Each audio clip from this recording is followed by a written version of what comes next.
पूरा मॉड्यूल 3 1.5 घंटे के अंदर मैराथन में आपका बहुत बहुत स्वागत है। सारे के सारे कॉन्सेप्ट ब्रशअप करवा दूंगा और चिंता ना करना, 1.5x तक भी आप देख सकते हो, सब कुछ समझ में आ जाएगा। एक सिंगल कॉन्सेप्ट भी मैं छोड़ूंगा नहीं इसके अंदर। Buyback, branch, amalgamation, internal reconstruction, financial statement, cash flow statement, पूरा मॉड्यूल 3। और अगर आप लोग कहोगे तो कंसोलिडेशन भी इसमें मैं डाल देता हूँ। चलो मानो कंसोलिडेशन भी डाल दिया। ये 7 के 7 चैप्टर्स की 1.5 घंटे में रिवीजन है। तो क्या इस वीडियो को एक लाइक कर सकते हैं बच्चा पार्टी, और फटाफट जितना जल्दी हो सके हमें 19,000 के टारगेट तक पहुंचाइए। मैंने आपसे कहा था कि मैं एमसीक्यू डालूंगा फ्री एक्सपेक्टेड वाले, वो भी मैंने डाल दिए। अब आप लोग भी अपना वादा पूरा करो, सब्सक्राइब करके बेल आइकन दबाओ, जल्दी से जल्दी 19,000 के टारगेट तक हमें पहुंचाओ। इस वीडियो के डिस्क्रिप्शन में आपको और बहुत कुछ मिलेगा। ऑल एडजस्टमेंट सीरीज मिलेगी। अगर किसी भी चैप्टर की सारी एडजस्टमेंट्स एक जगह जानी है, डिस्क्रिप्शन में चले जाओ, लिंक है, या ऑल एडजस्टमेंट मैराथन भी हमने डाला है, वो देख लो। कंसोलिडेशन के सारे क्वेश्चन सॉल्व करने हैं ट्रिक से, वो भी पूरा स्टडी मटेरियल मात्र 50 मिनट में। ठीक है, तो चैनल पे चले जाओ या ऊपर दिए गए नंबर पर मुझे डीएम कर दो बच्चा पार्टी। ओके जी, और लाइक सब्सक्राइब किए बिना आगे मत बढ़ना, आपसे मेरी दरखास्त है। चलिए अभी आप वीडियो देखना शुरू कीजिए। रुकेंगे नहीं, थकेंगे नहीं, एग्जाम के आखिरी दिन तक आपका साथ छोड़ेंगे नहीं। दुनिया भर की सीरीज बना चुका हूं, एक और सीरीज लेकर के आपके सामने हाजिर हूं। हर एक चैप्टर की रिवीजन, हर एक कीमती अकाउंटिंग स्टैंडर्ड की रिवीजन मात्र 10 मिनट में पूरे कॉन्सेप्ट की। वीडियो को लाइक कर दो। वीडियो का लाइक टारगेट 30 लाइक्स का रखते हैं। क्यों? आखिरी डेज में पूरी सीरीज आपका इतना ज्यादा टाइम बचाएगी कि पूछो मत। और सब्सक्राइब करके बेल आइकन दबा दो, क्योंकि बच्चा पार्टी मैं चाहूंगा आगे आने वाली सारी वीडियोस, 10 मिनट रिवीजन वीडियोस सबसे पहले आप तक पहुंचे। ठीक है सर जी। बायबैक होगा, फिर कैश फ्लो, फिर amalgamation, interlink, financial statement, as वगैरह आएंगे इंपॉर्टेंट वाले। रही बात कंसोलिडेशन की, पूरा कंसोलिडेशन करा दिया है 50 मिनट के अंदर। चैनल पे चले जाओ देख लो, चैनल पे चले जाओ देख लो। 50 मिनट में पूरा कंप्लीट सारे स्टडी मटेरियल के कंसोलिडेटेड बैलेंस शीट वाले सारे क्वेश्चंस। ओके सर, अभी शुरू करते हैं बायबैक की रिवीजन 10 मिनट में, लेके प्रभु का नाम। आईटीबी पीवाई की और केस बेस्ड एमसीक्यू करने हैं मात्र एक दिन में। 4 से 5 अटेम्प्ट की आरटीपी पीवाई की और सारे एमसीक्यूज। वीडियो के डिस्क्रिप्शन में पॉडकास्ट बैच के नाम से लिंक है। नॉमिनल सा प्राइस है, एक दिन पहले भी लोगे पेपर से तो भी हो जाएगा, बाकी अभी तो 3 दिन बाकी है। Podcast revision buyback of shares लेके शुरू करते हैं प्रभु का नाम। पॉडकास्ट इसलिए क्योंकि हमने पॉडकास्ट बैच से रिवाइज कराया था, बट अभी तो नॉर्मली करा रहा हूँ आपको, क्योंकि कम से कम टाइम में कराना है। इसमें हमारे पास पढ़ने के लिए टॉपिक्स हैं बायबैक का मीनिंग और reasons, limit on buyback, creation of capital redemption reserve और जर्नल एंट्रीज। बिना किसी देरी के शुरू करते हैं। बायबैक होता क्या है बच्चों? जब कोई कंपनी अपने इक्विटी शेयर होल्डर्स के शेयर वापस ले लेती है और उनका पैसा उन्हें चुका देती है, this is called buyback of shares. Buyback equity shares के लिए ही लागू होता है। जब कोई कंपनी अपने इक्विटी शेयर होल्डर से उनके इक्विटी शेयर्स वापस लेके उनका पैसा चुका देती है, इस प्रक्रिया को कहते हैं buyback. This process is called buyback. अच्छा जी, ओके सर जी। बायबैक क्यों किया जाता है बच्चों? बायबैक का कारण है कंपनी के पास फालतू पैसा पड़ा हुआ है, तो उसने कहा इंडिपेंडेंट हो जाती हूँ, शेयर होल्डर से शेयर खरीद के पैसा लौटा देती हूँ। या फिर होस्टाइल टेक ओवर को अवॉइड करने के लिए भी बायबैक किया जा सकता है। पर ये क्वेश्चन आएगा नहीं पेपर में, इसलिए इस पर ज्यादा ध्यान नहीं देंगे कि बायबैक क्यों किया जाता है। ओके सर जी। उसके बाद सीआरआर क्या होता है बच्चों? देखो, बायबैक का मतलब क्या बताया मैंने? बायबैक का मतलब मैंने आपको बताया, कंपनी इक्विटी शेयर होल्डर से शेयर वापस लेके उनका पैसा चुका रही है, और इक्विटी शेयर होल्डर यानी मालिक कंपनी से जा रहे हैं। अब इसका दूसरा एंगल देखो, मालिक अपना पैसा कंपनी से लेके जा रहे हैं, मालिकों का जो पैसा कंपनी में लगा हुआ था उसे निकाल करके वो जा रहे हैं। ओ माय गॉड, इससे क्या होगा? इंटरेस्ट, जो आउटसाइडर्स का पैसा, जो बैंक वालों का लोन, डिबेंचर होल्डर्स का पैसा कंपनी में लगा हुआ, वो रिस्क पे आ जाएगा। मालिक तो अपना पैसा निकाल के भाग गए, बाहर वालों का पैसा रिस्क पे आ गया। इसीलिए एक रूल है, एक रिजर्व बनाना पड़ता है, कैपिटल रिडेम्पशन रिजर्व, ताकि बाहर वालों का इंटरेस्ट सिक्योर किया जा सके। सीआरआर कैपिटल रिडेम्पशन रिजर्व बनाया जाता है आउटसाइडर्स के इंटरेस्ट को सिक्योर करने के लिए। अब भैया लिमिट सुन लीजिए। लिमिट यहां से फेवरेट क्वेश्चन बन सकता है। कोई भी कंपनी मैक्सिमम कितना बायबैक कर सकती है? ये नहीं है कि कोई भी कंपनी अपने सारे इक्विटी शेयर्स का बायबैक कर सकती है, नहीं, लिमिट लगाई हुई है भैया। मालिक भी जरूरी है कंपनी में, लिमिट है, आउटसाइडर का इंटरेस्ट भी सिक्योर करना लिमिट है। क्या लिमिट है? 3 फॉर्मूलेज हैं। ये तीनों फॉर्मूलेज आप लगाओगे, इन तीनों में से जो भी लोएस्ट फिगर निकल करके आएगी, मैक्सिमम उतने शेयर्स का आप बायबैक कर सकते हैं। 3 फॉर्मूलेज लगाएंगे, लोएस्ट जो तीनों में निकल करके आएगा, मैक्सिमम उतने शेयर्स का बायबैक अलाउड है। ठीक है सर, क्या है वो 3 फॉर्मूलेज? पहला फॉर्मूला, 25% ऑफ आउटस्टैंडिंग शेयर्स। जितने भी आउटस्टैंडिंग शेयर्स हैं, कंपनी ने शेयर इशू कर रखे हैं, उसके 25%, ये निकाल लो। ठीक है सर। दूसरा फॉर्मूला, कंपनी की पेड अप कैपिटल, इक्विटी हो चाहे प्रेफरेंस हो, दोनों, प्लस फ्री रिजर्व्स, यानी कि general reserve, P&L, revenue reserve, dividend equalization reserves, SPR, ये सब, इनका टोटल कर लो। Equity paid up capital plus preference paid up capital plus general reserve plus P&L plus security premium reserve plus dividend equalisation reserve plus revenue reserve. मतलब दोनों paid up capital और free reserves और security premium reserve का total कर लो, multiply करो 25% से, जो फिगर निकल करके आए उसको डिवाइड कर दो बायबैक प्राइस से। बायबैक प्राइस क्वेश्चन में गिवन होता है। ये आपका सेकंड फॉर्मूला हो गया, paid up capital equity preference दोनों plus free reserve plus security premium reserve का 25% डिवाइडेड बाय बायबैक प्राइस। ये सेकंड फॉर्मूला हो गया, ठीक है। थर्ड फॉर्मूला थोड़ा सा टिपिकल है, थर्ड फॉर्मूला थोड़ा सा टिपिकल है, सुन लेना, लिख लेना, रिवाइज करवा रहा हूं बार बार, रिवाइज करवा रहा हूं बार बार। थर्ड फॉर्मूला क्या है, debt upon equity equal to 2/1 आना चाहिए बायबैक के बाद। मैं इसको डिटेल में आपको बताता हूं और याद करवाता हूं। Long term debt plus short term date, ये लिखो न्यूमरेटर में, long term debt plus short term date, long term वाली उधारी प्लस शॉर्ट टर्म वाली उधारी, सारी उधारी, सारी उधारी, डेट यानी उधारी, ठीक है, लायबिलिटीज, न्यूमरेटर में डिवाइड करो। मतलब डिनोमिनेटर में क्या लिखोगे, डिनोमिनेटर में लिखोगे दोनों पेड अप कैपिटल, इक्विटी भी प्रेफरेंस भी, प्लस डिनोमिनेटर में चल रहा है अभी, plus free reserves, general reserve, P&L, dividend equalisation reserve, revenue reserve, ये सब, plus security premium reserve, plus denominator में चल रहा है अभी नए शेयर्स जो इशू कर दिए, fresh issue, minus x into buyback price minus x into face value, ये खत्म हो गया डिनोमिनेटर। न्यूमरेटर में क्या था, long term debt plus short term debt, divided by denominator में क्या है, दोनों paid up capital plus free reserves plus security premium reserve plus नए शेयर्स अगर इशू करें तो उनका amount minus x into buyback price minus x into face value. इस न्यूमरेटर अपॉन डिनोमिनेटर पूरे के इक्वल टू में 2/1 रख दो, क्रॉस मल्टीप्लाई करके x निकाल लो। ये आपका तीसरा फॉर्मूला है। पहला क्या था, number of outstanding share into 25%, दूसरा क्या था, दोनों paid up capital plus free reserve plus SPR का 25% डिवाइडेड बाय बायबैक प्राइस, तीसरा क्या है, long term debt plus short term debt divided by दोनों paid up capital plus free reserve plus SPR plus नई शेयर जो issue कर दिए minus x into buyback price minus x into face value, पूरे equal to में 2/1। इन तीनों formulas में जो लोएस्ट फिगर निकल करके आएगी, मैक्सिमम उतने शेयर्स का बायबैक कर सकते हैं। अब आती है बात जनरल एंट्रीज की, जो क्वेश्चन में पूछी जाती है। जनरल एंट्री किस सीरीज में करोगे, बच्चों को यही समझ में नहीं आता। सबसे पहले पैसा अरेंज करने की, बायबैक का मतलब क्या है, इक्विटी शेयर होल्डर से शेयर ले लेना और उनके पैसे उन्हें लौटा देना, इसे हम क्या कहते हैं, बायबैक। पैसा तो चाहिए पहले कंपनी को, है तो ठीक है, नहीं तो अरेंज करना पड़ेगा। तो सबसे पहले पैसा अरेंज करने की, फिर बायबैक ड्यू करने की, फिर पेमेंट की, फिर अगर पेमेंट पे प्रीमियम है, इक्विटी शेयर्स को प्रीमियम पर बायबैक किया जा रहा है तो प्रीमियम को राइट ऑफ करने की, फिर वो कैपिटल रिडेम्पशन रिजर्व आउटसाइडर के इंटरेस्ट को सिक्योर करने की, और बायबैक एक्सपेंसेस की लास्ट। मैं बता देता हूं जनरल एंट्री क्या होती है। पैसा अरेंज करने के लिए क्या क्या तरीके हैं। सबसे पहले जनरल एंट्री किसकी होती है, कंपनी को पैसा अरेंज करना है बायबैक के लिए, राइट और राइट। पैसा अरेंज कहां से हो सकता है, इन्वेस्टमेंट बेच करके, bank account debit to investment, ठीक है, या फिर शेयर्स इशू करके bank account debit to share capital, या फिर लोन लेकर के bank account debit to bank loan, या फिर डिवेंचर्स इशू करके bank account debit to debentures. यानी पैसा अरेंज करने की जो सबसे पहली जनरल एंट्री होती है बायबैक के अंदर, पैसा अरेंज करने की, उसमें पैसा आएगा मतलब बैंक तो डेबिट होना ही होना है, और क्रेडिट क्या करोगे, जहां से भी पैसा अरेंज कर रहे हो, इन्वेस्टमेंट बेच के तो इन्वेस्टमेंट, शेयर इशू करके तो शेयर कैपिटल, डिवेंचर इशू करके तो टू डिवेंचर, लोन लेकर के तो टू बैंक लोन। पहली एंट्री में बैंक को डेबिट कर दो और जिस भी रीजन से पैसा जहां से भी अरेंज कर रहे हो उसको क्रेडिट कर दो, to investment, to share capital, to bank loan, to debentures. Investment बेचते वक्त लॉस हो गया तो P&L डेबिट, प्रॉफिट हो गया तो टू P&L यानी P&L क्रेडिट। दूसरी एंट्री होती है बायबैक को ड्यू करने की, बायबैक को ड्यू करने की। बच्चों जब जब कंपनी शेयर इशू करती है, शेयर कैपिटल को क्रेडिट करते हैं, क्या करते हैं, क्रेडिट। और जब जब बायबैक होता है, इक्विटी शेयर कैपिटल हमेशा डेबिट होगी, हमेशा। Equity share capital account debit to equity share buyback account. Okay sir, अब मान लो 10 रुपए की फेस वैल्यू है तो डेबिट में तो फेस वैल्यू आएगी, और आप बायबैक प्राइस दे रहे हो 20 रुपए, तो एक्स्ट्रा 10 रुपीज का जो आप प्रीमियम पे कर रहे हो वो डेबिट हो जाएगा, premium on buyback account debit. Equity share capital debit face value 10 रुपए, प्रीमियम ऑन बायबैक डेबिट 10 रुपए टू इक्विटी शेयर बायबैक 20 रुपए।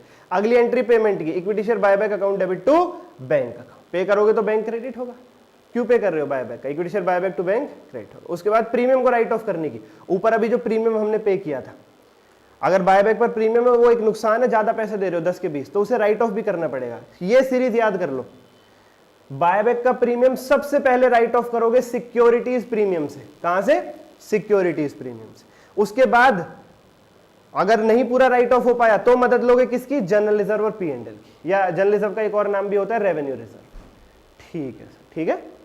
बायबैक का प्रीमियम राइट ऑफ करने के लिए सबसे पहले सिक्योरिटी प्रीमियम यूज करोगे, वहां से नहीं हो पाया पूरा राइट ऑफ तो फिर जनरल रिजर्व, रेवेन्यू रिजर्व या P&L की मदद लोगे। General reserve, revenue reserve, P&L की मदद किसी भी ऑर्डर में ले सकते हो आप। अगली एंट्री होती है आउटसाइडर के इंटरेस्ट को सिक्योर करने के लिए, यानी सीआरआर बनाने के लिए।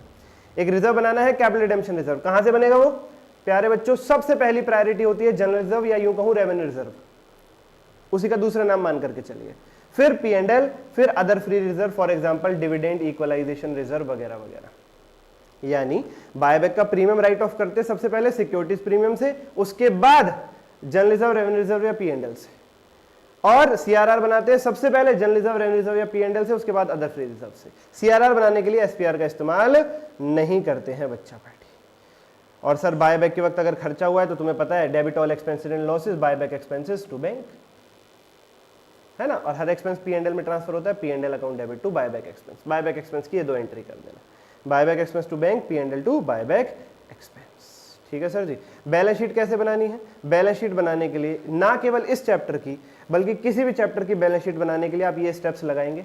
Bottom up approach, format, question से कॉपी पेस्ट कर लो, क्वेश्चन ने जो बैलेंस शीट दे रखी है उसको कॉपी पेस्ट कर लो सॉल्यूशन में। ठीक है सर। नीचे से शुरू करना, स्टार्ट फ्रॉम लास्ट आइटम। ठीक है सर। एसेट साइड वाले किसी भी आइटम का अमाउंट लिखने के लिए ओपनिंग बैलेंस क्वेश्चन की बैलेंस शीट से उठाओ, जनरल एंट्री में जहां जहां उस आइटम को तुमने डेबिट किया था प्लस कर दो, जहां जहां क्रेडिट किया था माइनस कर दो, फाइनल अमाउंट जो है वो लिख दो। लायबिलिटीज, कैपिटल या रिजर्व के लिए ओपनिंग बैलेंस क्वेश्चन की बैलेंस शीट से उठाओ, जहां जहां उस आइटम को जनरल एंट्री में तुमने क्रेडिट किया था प्लस कर दो, जहां जहां डेबिट किया था माइनस कर दो। काम खत्म, काम खत्म। और अगर कुछ आइटम जनरल एंट्री में पूरे तरीके से सेट ऑफ हो गए तो उन्हें छोड़ दो, आंसर में मत लिखो, जीरो हो गए तो फिर मत लिखो। और अगर कोई नया आइटम ऐसा है जो क्वेश्चन की बैलेंस शीट में नहीं था लेकिन तुम्हारी जनरल एंट्री में पैदा हुआ है तो उसे बैलेंस शीट में लेना ना भूले। सर इसके ऊपर कोई एक वीडियो सी हो जाती है जिसमें बैलेंस शीट आपने बना करके दिखाई हो, हाँ चले जाओ वीडियो के डिस्क्रिप्शन में दिखा रखी है बैलेंस शीट ट्रिक। बाकी ये स्टेप्स हैं, इनको आप फॉलो कर सकते हो। आखिरी कुछ कीमती बातें और झंझट खत्म। Fresh issue of share should be made specifically और बायबैक। नए शेयर्स अगर इशू हो रहे हैं तो बायबैक लिमिट के तीसरे फॉर्मूले में हम डिनोमिनेटर में ऐड करते हैं ना उस वैल्यू को, लेकिन वो केवल स्पेसिफिकली फॉर बायबैक होना चाहिए, अगर नहीं है तो फिर नहीं लेंगे। और जितने रुपए के नए शेयर्स इशू हो गए उतना रुपया सीआरआर में भी नहीं आएगा। सीआरआर की एंट्री में कितना अमाउंट आता है? जितना बायबैक ड्यू करते वक्त हम फेस वैल्यू डेबिट करते हैं, जितने शेयर्स बायबैक हो रहे हैं इनटू फेस वैल्यू, वो अमाउंट का हम सीआरआर बनाते हैं। अगर नए शेयर्स कुछ इशू हुए हैं तो उतना अमाउंट माइनस कर लेना, number of shares bought back into face value में से उतना अमाउंट माइनस कर देना जितने रुपए के नए शेयर्स इशू हुए, जो बचे वही सीआरआर में लिखना। इन्वेस्टमेंट अलाउंस रिजर्व और सीआरआर फ्री रिजर्व नहीं होते हैं।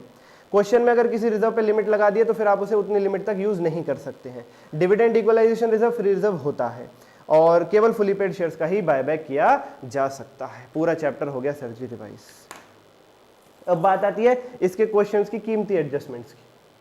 तो भैया वीडियो के डिस्क्रिप्शन में आपको एक लिंक मिलेगा ऑल एडजस्टमेंट सीरीज के नाम से, वहाँ पे हर एक चैप्टर के स्टडी मैट क्वेश्चंस हो चाहे आरटीपी पीवाईक्यू क्वेश्चंस हो, उनमें से कीमती एडजस्टमेंट उठा करके मैंने बताई हुई है एक सिंगल वीडियो में फ्री ऑफ कॉस्ट। वो देख लीजिए जा करके, वो बहुत ज़्यादा बेनिफिट आपको वहाँ से हो जाएगा।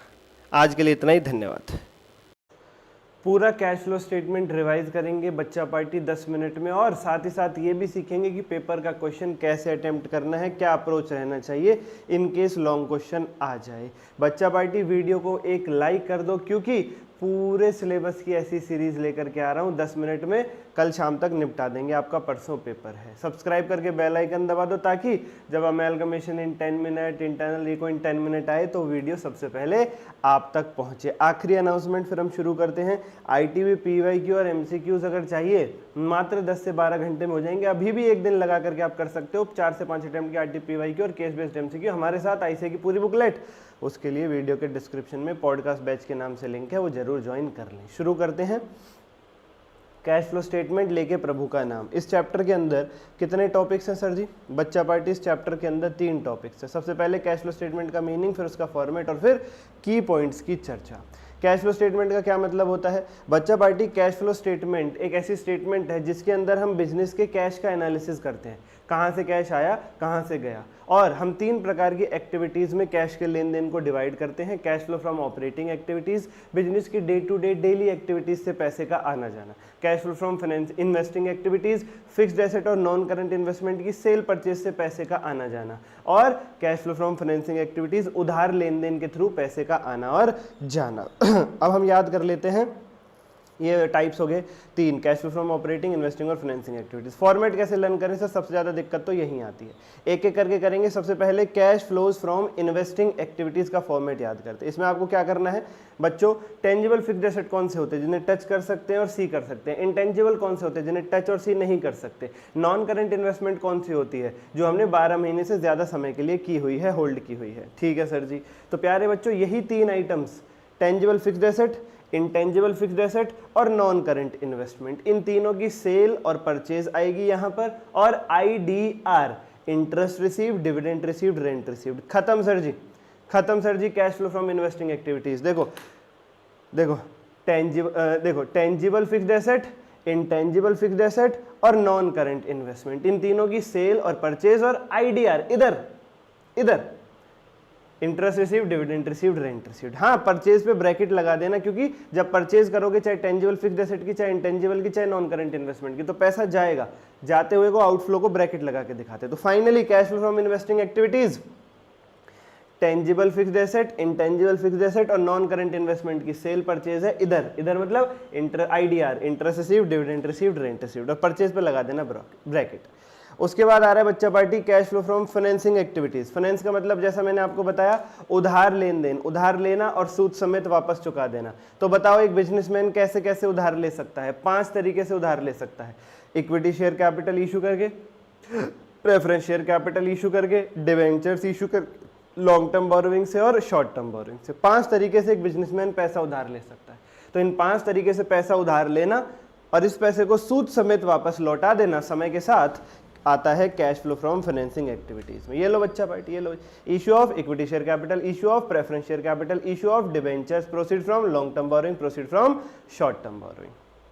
ये 5 जगह से पैसा लो और सूद समेत चुकाओ। पहले इन पे सूद चुकाओ, फिर इनका मूल चुकाओ। सर सूद में क्या जाएगा? ब्याज। डिबेंचर्स, लॉन्ग टर्म बोरोइंग और शॉर्ट टर्म बोरोइंग पे तो ब्याज चुकाओगे, और इक्विटी और प्रेफरेंस शेयर होल्डर से जो पैसा उधार लिया उस पर डिविडेंड चुकाओगे सूद के रूप में। इंटरिम और फाइनल, वो 2 प्रकार का डिविडेंड होता है। ठीक है सर, ये सब पेमेंट पे, सारी पेमेंट्स पे ब्रैकेट आता है, याद रखना पूरी फॉर्मेट के अंदर। ठीक है सर जी। अब इनकी मूल की रीपेमेंट कर दो। Repayment of long term borrowing, repayment of short term borrowing, repayment of debentures, repayment of preference share capital, repayment of equity share capital. बस ध्यान क्या रखना है, डिबेंचर्स और प्रेफरेंस शेयर कैपिटल की रीपेमेंट को रिडेम्पशन वर्ड का नाम दिया जाता है, रिडेम्पशन, और इक्विटी शेयर कैपिटल की रीपेमेंट को बायबैक वर्ड का नाम दिया जाता है, बायबैक। ठीक है सर, तो पूरा याद करते हैं। Cash flow from financing activities, 5 जगह से उधार लेंगे और सूद समेत वापस लौटा देंगे। तो पहले उधार लो 5 जगहों से, issue of equity share capital, preference share capital, debentures, long term borrowing, short term borrowing. अब इन पे सूद चुकाओ। सूद क्या चुकाओगे? Debentures, long term borrowing, short term borrowing पे इंटरेस्ट पेड, ओके सर, और equity share capital, preference share capital पे डिविडेंड पेड। 2 प्रकार का, interim dividend paid, final dividend paid. अब इनका मूल चुकाओ। Repayment of long term borrowing, repayment of short term borrowing. हाँ, डिवेंचर्स के लिए और प्रेफरेंस शेयर कैपिटल के लिए रिडेम्पशन वर्ड यूज करेंगे। Redemption of preference share capital, redemption of debentures, पहले डिवेंचर्स आएगा, redemption of debentures, redemption of preference share capital, और लास्ट में buyback of equity share capital. सारी पेमेंट पे ब्रैकेट लगा देना। आखिरी फॉर्मेट की तरफ चलते हैं जो हमें तंग करता है, that is cash flow from operating activities. बच्चा cash flow from operating activities. देखो डायरेक्ट मेथड का अगर इसका क्वेश्चन आता है तो सिंपली आपको लिखना है सेल से जो पैसा आया, परचेज में जो खर्च हो गया, डायरेक्ट एक्सपेंसेस में जो खर्च हो गया, डेटर से जो पैसा है, सिंपल सीधा प्लेन डाटा दे रखा होगा, जो आ गया वो लिख दो, जो चला गया उसमें से माइनस कर दो, फाइनल आंसर निकाल लो। लेकिन अगर इनडायरेक्ट मेथड का क्वेश्चन आता है उसके लिए ये फॉर्मेट हमें परेशान कर देता है। तो आइए जरा इसको मैं आपको समझाता हूँ। इसकी शुरुआत होती है NPBT यानी नेट प्रॉफिट बिफोर टैक्स से। ठीक है सर, इसमें ऐड करते हैं DGP दिल और लेस करते हैं ड्रिप, झंझट खत्म। शुरुआत कहाँ से होती है? NPBT यानी नेट प्रॉफिट बिफोर टैक्स, वो प्रॉफिट जिसमें से अभी टैक्स पे नहीं किया आपने, net profit before tax. Add करना है DGP का दिल, और लेस करना है ड्रिप, जैसे लाइट ड्रिप करती है, ड्रिप। ऐड करना है DGP का दिल, लेस करना है ड्रिप। सर इनकी फुल फॉर्म DGP के दिल की बताता हूँ, लिख लो। D for depreciation, G for goodwill patent trademark amortised यानी intangible asset amortised, P for preliminary expenses written off, D for discount on issue of debentures written off, I for interest expense, L for loss on sale of fixed asset. ये याद करना पड़ेगा थोड़ा सा आपको। ठीक है सर। लेस ड्रिप, D से डिविडेंड इनकम, R से रेंटल इनकम, I से इंटरेस्ट इनकम, P से profit on sale of fixed asset. I repeat once more, शुरुआत करो NPBT net profit before tax से, ऐड करो डीजीपी का दिल, D for depreciation, G for goodwill patent trademark amortised, P for preliminary expenses return off, D for discount on issue of debentures written off, I for interest expense, L for loss on sale of fixed asset, less drip dividend income, rental income, interest income और profit on sale of fixed asset. यहां से आप पहुंच जाते हैं operating profit before working capital changes. Working capital यानी current asset और current liability के चेंजेस रह गए हैं, बस उससे पहले का फाइनल प्रॉफिट यानी ऑपरेटिंग प्रॉफिट आ चुका है। वर्किंग कैपिटल यानी करंट एसेट करंट लायबिलिटी से पहले वाले प्रॉफिट को ऑपरेटिंग प्रॉफिट कहते हैं। तो ये हुआ operating profit before working capital changes. अब सीए यानी करंट एसेट और सीएल यानी करंट लायबिलिटी के बदलाव और डाल दो और झंझट खत्म। केवल एक चीज का याद रखो, केवल एक चीज का याद रखो, करंट एसेट्स की गिरावट प्लस होगी, ऐड होगी, करंट एसेट्स का डिक्रीज ऐड होगा, करंट एसेट्स का डिक्रीज ऐड होगा। तो तुम खुद बताओ करंट लायबिलिटी का क्या ऐड होगा, इंक्रीज। करंट एसेट के डिक्रीज को अगर ऐड कर रहे हो तो करंट लायबिलिटी के इंक्रीज को ऐड करोगे, क्योंकि ये उल्टा चलता है। करंट एसेट और करंट लायबिलिटी में इनवर्स रिलेशनशिप है। करंट एसेट के डिक्रीज को ऐड करोगे तो करंट लायबिलिटी के इंक्रीज को ऐड करोगे। और बच्चों ऐड वाली फिगर्स आपके पास आ गई हैं, तो लेस वाली इनका just opposite, decrease in CA को ऐड किया था तो इंक्रीज इन सीए लेस होगा, इंक्रीज इन सीएल को ऐड किया था तो डिक्रीज इन सीएल लेस होगा। यह आएगा cash generated from operation, income tax paid इसमें से माइनस कर दो, झंझट खत्म। I repeat once more, cash flow from operating activities add DGP दिल, depreciation goodwill patent trademark amortised, preliminary expenses return off, discount on issue of debenture return off, interest expense, loss on sale of fixed asset, less drip dividend income, rental income, interest income, profit on sale of fixed asset equal to operating profit before working capital changes. एक चीज add करने का ध्यान रखो, decrease in CA, तो CL का क्या add होगा, इंक्रीज, और डिक्रीज इन सीए ऐड किया तो इंक्रीज इन सीएल लेस होगा, इंक्रीज इन सीएल ऐड किया तो डिक्रीज इन सीएल लेस होगा। आएगा cash generated from operation, income tax paid कर दो इसमें से माइनस, खत्म सर जी, खत्म खत्म। अब आ रहे हैं की पॉइंट्स जो आपको तंग करते हैं बच्चा पार्टी, जो आपको तंग करते हैं, जैसे कि प्रोविजन फॉर टैक्स। जहां दिखे क्वेश्चन में प्रोविजन फॉर टैक्स, ये अकाउंट बना लो, जहां दिखे प्रोविजन फॉर टैक्स ये अकाउंट बना लो। ओपनिंग बैलेंस यहां लिखो, क्वेश्चन बताएगा, क्लोजिंग बैलेंस यहां लिखो। करंट ईयर में जितना प्रोविजन आपने बनाया है टैक्स के लिए वो यहां लिखो बाय पी&एल के नाम से, और जो एक्चुअली आपने पे कर दिया है वो टू बैंक के नाम से बैलेंसिंग फिगर निकल करके आ जाएगा। Opening balance by balance BD, जितना करंट ईयर में प्रोविजन बनाया बाय पी&एल, जो क्लोजिंग बैलेंस है टू बैलेंस सीडी, और जितना पे कर दिया है वो टू बैंक बैलेंसिंग फिगर निकल करके आ जाएगा। इस वाले अमाउंट को बाय पी&एल वाले को ऑपरेटिंग एक्टिविटीज में प्लस कर देना एनपीबीटी की कैलकुलेशन में, और इस वाले अमाउंट को ऑपरेटिंग एक्टिविटीज में माइनस कर देना। अभी देखा था ना आपने, कैश जनरेटेड फ्रॉम ऑपरेशन में से माइनस कर रहे थे इनकम टैक्स पेड, वो ये वाला अमाउंट होता है। सर अगर क्वेश्चन बताए ना अगर क्वेश्चन बताए ना, मतलब इसमें से कोई दो चीज गायब कर दे क्वेश्चन, मान लीजिए ओपनिंग बैलेंस दे दिया, बहुत बढ़िया, मान लीजिए क्लोजिंग बैलेंस दे दिया, बहुत बढ़िया, और ये दोनों ही फिगर गायब कर दिए, दोनों ही फिगर गायब कर दी, तो क्या करेंगे, जो आपका ओपनिंग बैलेंस है उसी को पेड मान लेंगे, टू बैंक में लिख देंगे उसी को। ओहो हो, if question is silent about amount of tax paid current year, assume same as opening balance, मतलब ये और ये अमाउंट को फिर सेम मान लेंगे, और ये हमारा फिर बैलेंसिंग फिगर निकल करके आ जाएगा। इसे ऑपरेटिंग एक्टिविटी प्लस, इसे ऑपरेटिंग एक्टिविटी में माइनस, झंझट खत्म, झंझट। Provision for doubtful debt same बनेगा, टू बैंक की जगह बस टू डेटर्स अकाउंट आ जाता है और कुछ भी नहीं। इंटरेस्ट एक्सपेंस के लिए ध्यान रखना, जो ऑपरेटिंग एक्टिविटीज में मैंने प्लस करवाया है ऊपर डीजीपी दिल, डीजीपी दिल जो ऐड कर रहे थे उसमें जो आई फॉर इंटरेस्ट एक्सपेंस था वो एक्रूअल बेसिस पे ऐड होगा, जितना इंटरेस्ट एक्रू हो चुका है, जो बनता है पूरे साल का ड्यू आपके ऊपर वो। और जो फाइनेंसिंग एक्टिविटीज में हम इंटरेस्ट माइनस करते हैं, फाइनेंसिंग एक्टिविटीज में आया था ना सूद में इंटरेस्ट पे कर रहे थे, वो कितना माइनस होगा, जो एक्चुअल आपने पे किया है, जो एक्चुअल आपने पे किया है। इसी प्रकार से इंटरेस्ट, डिविडेंड और रेंट की इनकम जो हम इन्वेस्टिंग एक्टिविटीज में प्लस करते हैं, अभी इन्वेस्टिंग एक्टिविटीज में प्लस नहीं किया था, tangible fixed asset, tangible fixed asset, non conditional cell purchase, और इधर interest received, dividend received, rent received, हाँ, वो कितना प्लस होगा इन्वेस्टिंग एक्टिविटीज में, जितना एक्चुअली रिसीव्ड है, जितना आपके बैंक बैलेंस में आया है, कैश में आया है आपके पास। और ऑपरेटिंग एक्टिविटीज में माइनस करते हैं ड्रिप, ड्रिप जो था dividend income, rental income, interest income, हाँ वो कितना माइनस करते हैं, जितना इंटरेस्ट, डिविडेंड, रेंट एक्रू हो चुका है, वो एक्रूअल बेसिस पे माइनस करके चलते हैं। डिविडेंड पेड का क्या ट्रीटमेंट होगा, अगर इंटरिम डिविडेंड पेड है तो फाइनेंसिंग एक्टिविटीज से माइनस होगा करंट ईयर की कैश फ्लो स्टेटमेंट में, और नेट प्रॉफिट बिफोर टैक्स में एड बैक होगा करंट ईयर की कैश फ्लो स्टेटमेंट में। और फाइनल डिविडेंड पेड अगर है तो फाइनेंसिंग एक्टिविटीज से माइनस होगा और नेट प्रॉफिट बिफोर टैक्स में एड बैक होगा। लेकिन पिछले साल वाला, अगर हम 24-25 की कैश फ्लो स्टेटमेंट बना रहे हैं तो उसमें 23-24 ईयर का जो फाइनल डिविडेंड है, 23-24 ईयर से रिलेटेड जो फाइनल डिविडेंड है वो 24-25 की कैश फ्लो स्टेटमेंट में फाइनेंसिंग एक्टिविटी से माइनस होगा और नेट प्रॉफिट बिफोर टैक्स में एड बैक होगा। इन टाइम डिविडेंड का कोई झंझट नहीं है, 23-24 का इंटरिम डिविडेंड 23-24 की ही कैश फ्लो स्टेटमेंट में फाइनेंसिंग एक्टिविटी से माइनस होगा और एनपीबीटी में एड बैक होगा। लेकिन 23-24 का फाइनल डिविडेंड 24-25 की कैश फ्लो स्टेटमेंट में फाइनेंसिंग एक्टिविटी से माइनस होगा और नेट प्रॉफिट बिफोर टैक्स में एड बैक होगा। अगर लिखा है डिविडेंड केवल प्रपोज्ड है तो वो कॉन्टिंजेंट लायबिलिटी है, उसका कुछ नहीं करना। एनपीबीटी जो हमारा इनडायरेक्ट मेथड में ऑपरेटिंग एक्टिविटीज की शुरुआत है, नेट प्रॉफिट बिफोर टैक्स, वो कभी कभी खुद निकालना पड़ता है, उसका फॉर्मूला ये है। इसको हमने शॉर्ट फॉर्म दी है क्या,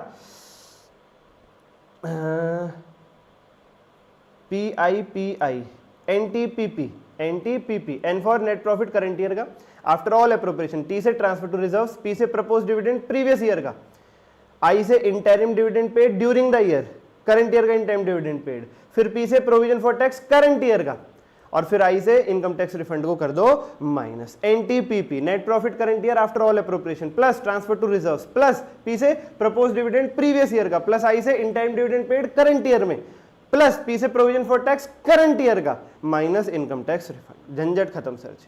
और ये छोटी मोटी बातें हैं, फॉर्मेट सीरीज में याद करना है बिल्कुल, पहले ऑपरेटिंग फिर इन्वेस्टिंग फिर फाइनेंसिंग, तोड़ नहीं सकते। बैंक ओवरड्राफ्ट आपकी फाइनेंसिंग एक्टिविटी है ना कि ऑपरेटिंग एक्टिविटी, याद रखना। कैश एंड कैश इक्विवेलेंट में कैश, बैंक और short term investment, risk free वाली शॉर्ट टर्म इन्वेस्टमेंट आती है। शेयर डिबेंचर बॉन्ड अगर इशू कर दिए नॉन कैश, बदले में पैसा नहीं लिया सामान लिया, तो कैश फ्लो स्टेटमेंट में नहीं आएगा, क्योंकि कैश फ्लो स्टेटमेंट का नाम है cash flow statement, non cash item क्यों आएगा उसमें। और डिविडेंड पेबल अकाउंट अगर कभी बनाना पड़ जाए तो same to same provision for tax account की तरह बनेगा जैसा मैंने बताया। अब पेपर का क्वेश्चन कैसे करना है, सबसे पहले प्लेन रीड कर लो क्वेश्चन को, और अगर जहां जहां एडजस्टमेंट्स है उन आइटम पे डॉट मार्क कर लो, पेंसिल से डॉट मार्क कर लो। उसके बाद अपना फॉर्मेट बना दो, जो भी क्वेश्चन ने मांगा, investing to investing, financing financing, operating to operating, और पूरा, और एक एक करके फिगर्स पुट करना पड़ो, जहां वर्किंग नोट पुट करना शुरू करो, जहां वर्किंग नोट की जरूरत है वो बना दो, ठीक है। और फिगर्स पुट करते टाइम जिन फिगर्स के आगे डॉट लगी हुई है उनकी नीचे की एडजस्टमेंट को साथ लेना ना भूलें। लास्ट में चेक कर लो कोई आइटम ऐसा तो नहीं रह गया जो अनपोस्टेड है, आंसर मैच करो। जो आपका closing cash and cash equivalent आ रहा है आपकी कैश फ्लो स्टेटमेंट में, वही क्वेश्चन की बैलेंस शीट में होना चाहिए तो सही है, अदरवाइज थोड़ी गलती है। चलिए बच्चा पार्टी, आज के लिए इतना ही। लाइक करो, सब्सक्राइब करो, बेल आइकन दबाओ। अगली वीडियो अमेलगमेशन की होगी जल्दी से। चलिए धन्यवाद। RTPPY के MCQ के लिए बैच ले लो, पॉडकास्ट रिवीजन डिस्क्रिप्शन में मिलेगा। जब आप लोग नहीं रुक रहे तो आपके टीचर्स कैसे रुकेंगे। आप लोग जब दिन रात मेहनत कर रहे हो तो टीचर्स का भी फर्ज है कि दिन रात एग्ज़ाम तक आपके साथ लगे रहें। बैच की शुरुआत में मैंने एक बात बोली थी कि अंत तक आपका साथ नहीं छोड़ेंगे। अगर जो भी बच्चा इस वीडियो को देख रहा है मेरी इस बात से सहमत है कि मैंने अंत तक आपका साथ नहीं छोड़ा है, तो इस वीडियो को एक लाइक कर दीजिए आप। टॉप 50 MCQ हो, एडजस्टमेंट सीरीज हो, एडजस्टमेंट मैराथन हो, 1 चैप्टर 1 क्वेश्चन सीरीज हो, पॉडकास्ट बैच हो, इंपॉर्टेंट क्वेश्चंस हो, गाइडेंस हो, कंसोलिडेशन की ट्रिक हो, बहुत कुछ मैंने इस बैच में आप लोगों को दिया है ओनली ऑन यूट्यूब। एक लाइक, एक subscribe, I guess I deserve. फटाफट मुझे 18,000 सब्सक्राइबर्स कराओ बच्चा पार्टी। अगर आप नहीं करेंगे तो कौन करेगा। आप हमारी फैमिली हैं। मेरे पास एक यही बात है कहने के लिए और मैं लगातार हर वीडियो में यही बात कहता रहूँगा। इंटरनल रिकंस्ट्रक्शन हम लोग करने जा रहे हैं 10 मिनट के अंदर। इसकी बना देंगे चटनी और पी भी जाएंगे। और मुझे कुछ नहीं कहना, बस लाइक कर देना। बिना किसी देरी के शुरुआत करते हैं, लेट्स स्टार्ट। इंटरनल रिकंस्ट्रक्शन में 3 टॉपिक्स होते हैं। इंटरनल रिकंस्ट्रक्शन का मीनिंग, उसके टाइप्स और फिर उनकी अकाउंटिंग। इंटरनल रिकंस्ट्रक्शन का मीनिंग क्या होता है। इंटरनल रिकंस्ट्रक्शन बच्चा party, an effort to help loss making company to get back on track is called internal reconstruction. वो कंपनी जो घाटों में चल रही है उसकी मरम्मत करके उसे वापस पटरी पर लाने की कोशिश इंटरनल रिकंस्ट्रक्शन कहलाती है। इंटरनल रिकंस्ट्रक्शन कितने टाइप्स का हो सकता है बच्चा party. Compromise, arrangement, share surrender और alteration of share capital. CASA, CASA, compromise, arrangement of fund, share surrender और ऑल्ट्रेशन ऑफ शेयर कैपिटल। एक एक करके इनको समझते हैं ये क्या होते हैं और इनकी अकाउंटिंग कैसे कैसे होती है और आपका चैप्टर हो जाएगा समाप्त। कॉम्प्रोमाइज, कॉम्प्रोमाइज का मतलब क्या होता है। कॉम्प्रोमाइज थोड़ा लंबा चलेगा, बाकी छोटे छोटे हैं। कॉम्प्रोमाइज का मतलब क्या होता है। अभी देखो कॉम्प्रोमाइज क्या पढ़ रहे हैं हम कि इंटरनल रिकंस्ट्रक्शन यानी लॉस मेकिंग कंपनी की मरम्मत कैसे करते हैं, उसका एक तरीका है compromise. Compromise means loss making company की मरम्मत करना। तो कैसे करते हैं कॉम्प्रोमाइज़ के अंदर लॉस मेकिंग कंपनी की मरम्मत? कंपनियों के मालिकों से, नॉन करंट लायबिलिटी वाले और करंट लायबिलिटी वालों से कहते हैं कि भैया अपनी थोड़ी थोड़ी लायबिलिटी, अपना थोड़ा थोड़ा पैसा माफ़ कर दो, ताकि उस पैसे से जो आप माफ़ करोगे कंपनी के लॉसेस को राइट ऑफ करके उसे वापस पटरी पर लाया जा सके। ये तरीका कहलाता है इंटरनल रिकंस्ट्रक्शन का, ये तरीका कहलाता है कॉम्प्रोमाइज़। बच्चा पार्टी इस तरीके में जनरल एंट्री क्या होती है? भैया मालिक अपना पैसा माफ़ कर देंगे, नॉन करंट लायबिलिटी वाले और करंट लायबिलिटी वाले उनको डेबिट कर देंगे। लायबिलिटी जब जब माफ़ होती है डेबिट करते हैं, कैपिटल जब जब माफ़ होती है डेबिट करते हैं टू P&L अकाउंट। P&L क्यों? अरे भाई P&L में पैसा जाएगा तभी तो उसकी वैल्यू बढ़ेगी, तभी तो लॉसेस खत्म होंगे। ठीक है सर, लेकिन प्यारे बच्चों ये एंट्री दो टुकड़ों में की जाती है। पहले डेबिट वाला पार्ट करते हैं, share capital debit, NCL debit, CL debit, फिर टू P&L को अलग से क्रेडिट करते हैं और बीच में यहाँ पे कैपिटल रिडक्शन अकाउंट को क्रेडिट और यहाँ पे कैपिटल रिडक्शन अकाउंट को डेबिट करके चलते हैं। हालांकि ये कट जाता है, क्रेडिट डेबिट इफेक्ट वही बचता है, लेकिन फिर भी एक बार हमें कैपिटल रिडक्शन अकाउंट डेबिट और क्रेडिट करना है ताकि पता चले ये काम ये एंट्री इंटरनल रिकंस्ट्रक्शन के वक्त की जा रही है। कैपिटल रिडक्शन अकाउंट की जगह आप लोग कैपिटल रिकंस्ट्रक्शन अकाउंट भी लिख सकते हैं। ओके सर, अभी कॉम्प्रोमाइज ही चल रहा है, याद रखना। सर क्या हो अगर सेक्रीफाइस लॉसेस से ज़्यादा हो जाए, मतलब लॉसेस है 1 लाख रुपए के और इक्विटी शेयर होल्डर ने, नॉन करंट लायबिलिटी ने 1,20,000 माफ कर दिया, तो 20,000 कैपिटलिज्म में चला जाएगा, capital reduction account debit to capital reserve account. Sir क्या हो अगर पैसा कम पड़ जाए, इक्विटी शेयर होल्डर, NCL और CL वाले इतना माफ ही ना करें कि लॉसेस राइट ऑफ हो सके, तो ये चैप्टर बनेगा ही नहीं। इस चैप्टर में ये चैप्टर तभी बनेगा जब माफी से इतना पैसा इकट्ठा हो जाए कि कंपनी के लॉसेस को राइट ऑफ किया जा सके।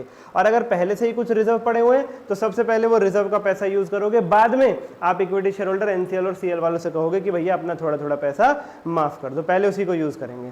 कॉम्प्रोमाइज के वक्त प्यारे बच्चों आपको क्वेश्चन में रिवैल्यूएशन भी देखने को मिल सकता है, जिसमें एसेट अगर बढ़ रहा है तो एंट्री होगी asset account debit to capital reduction account, और अगर घट रहा है तो capital reduction account debit to asset. पूरे अकाउंट में याद रखना, जब जब एसेट बढ़ेगा एसेट को डेबिट करेंगे, जब जब एसेट घटेगा एसेट को क्रेडिट करेंगे। अगर मार्केट वैल्यू किसी एसेट की नहीं दे रखी है तो as it is book value पर ही मेंटेन रहने दो, ना घटाओ ना बढ़ाओ। बात करते हैं गुडविल की। गुडविल के क्या क्या केस हो सकते हैं? बढ़ सकती है, घट सकती है। पहली बात, बढ़ नहीं सकती, नॉट पॉसिबल। इंटरनल रिकंस्ट्रक्शन मतलब लॉस मेकिंग कंपनी, बरसात से बचने की हैसियत नहीं, गोलीबारी की बात कर रहे हैं आप लोग, कंपनी में लॉस है और आप गुडविल की बात कर रहे हैं, पॉसिबल ही नहीं है। गुडविल बढ़ नहीं सकती, घट सकती है। घटेगी तो क्या एंट्री होगी? Capital reduction account debit to goodwill. मान लो क्वेश्चन की बैलेंस शीट में गुडविल थी 1 लाख और क्वेश्चन ने नीचे लिख दिया इसे 70,000 पे ले आओ, तो 30,000 से घटा देना, capital reduction account debit to goodwill 30,000। But मान लीजिए क्वेश्चन ने कुछ भी नहीं कहा तो आप पूरा 1 लाख राइट ऑफ करके चलोगे, capital reduction account debit to goodwill account. यानी गुडविल को देखते ही गोली मार देना इंटरनल रिकंस्ट्रक्शन के चैप्टर में, shoot at sight, capital reduction account debit to goodwill.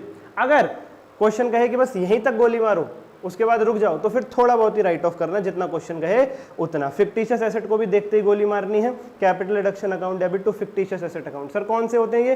Preliminary expense, discount on issue of debenture, underwriting commission, advertisement suspense और डेफर्ड रेवेन्यू एक्सपेंडिचर, PDUAD। ठीक है, ऐसे रख लो, दाऊद P ये क्या बन गया यार, ये क्या बन गया यार।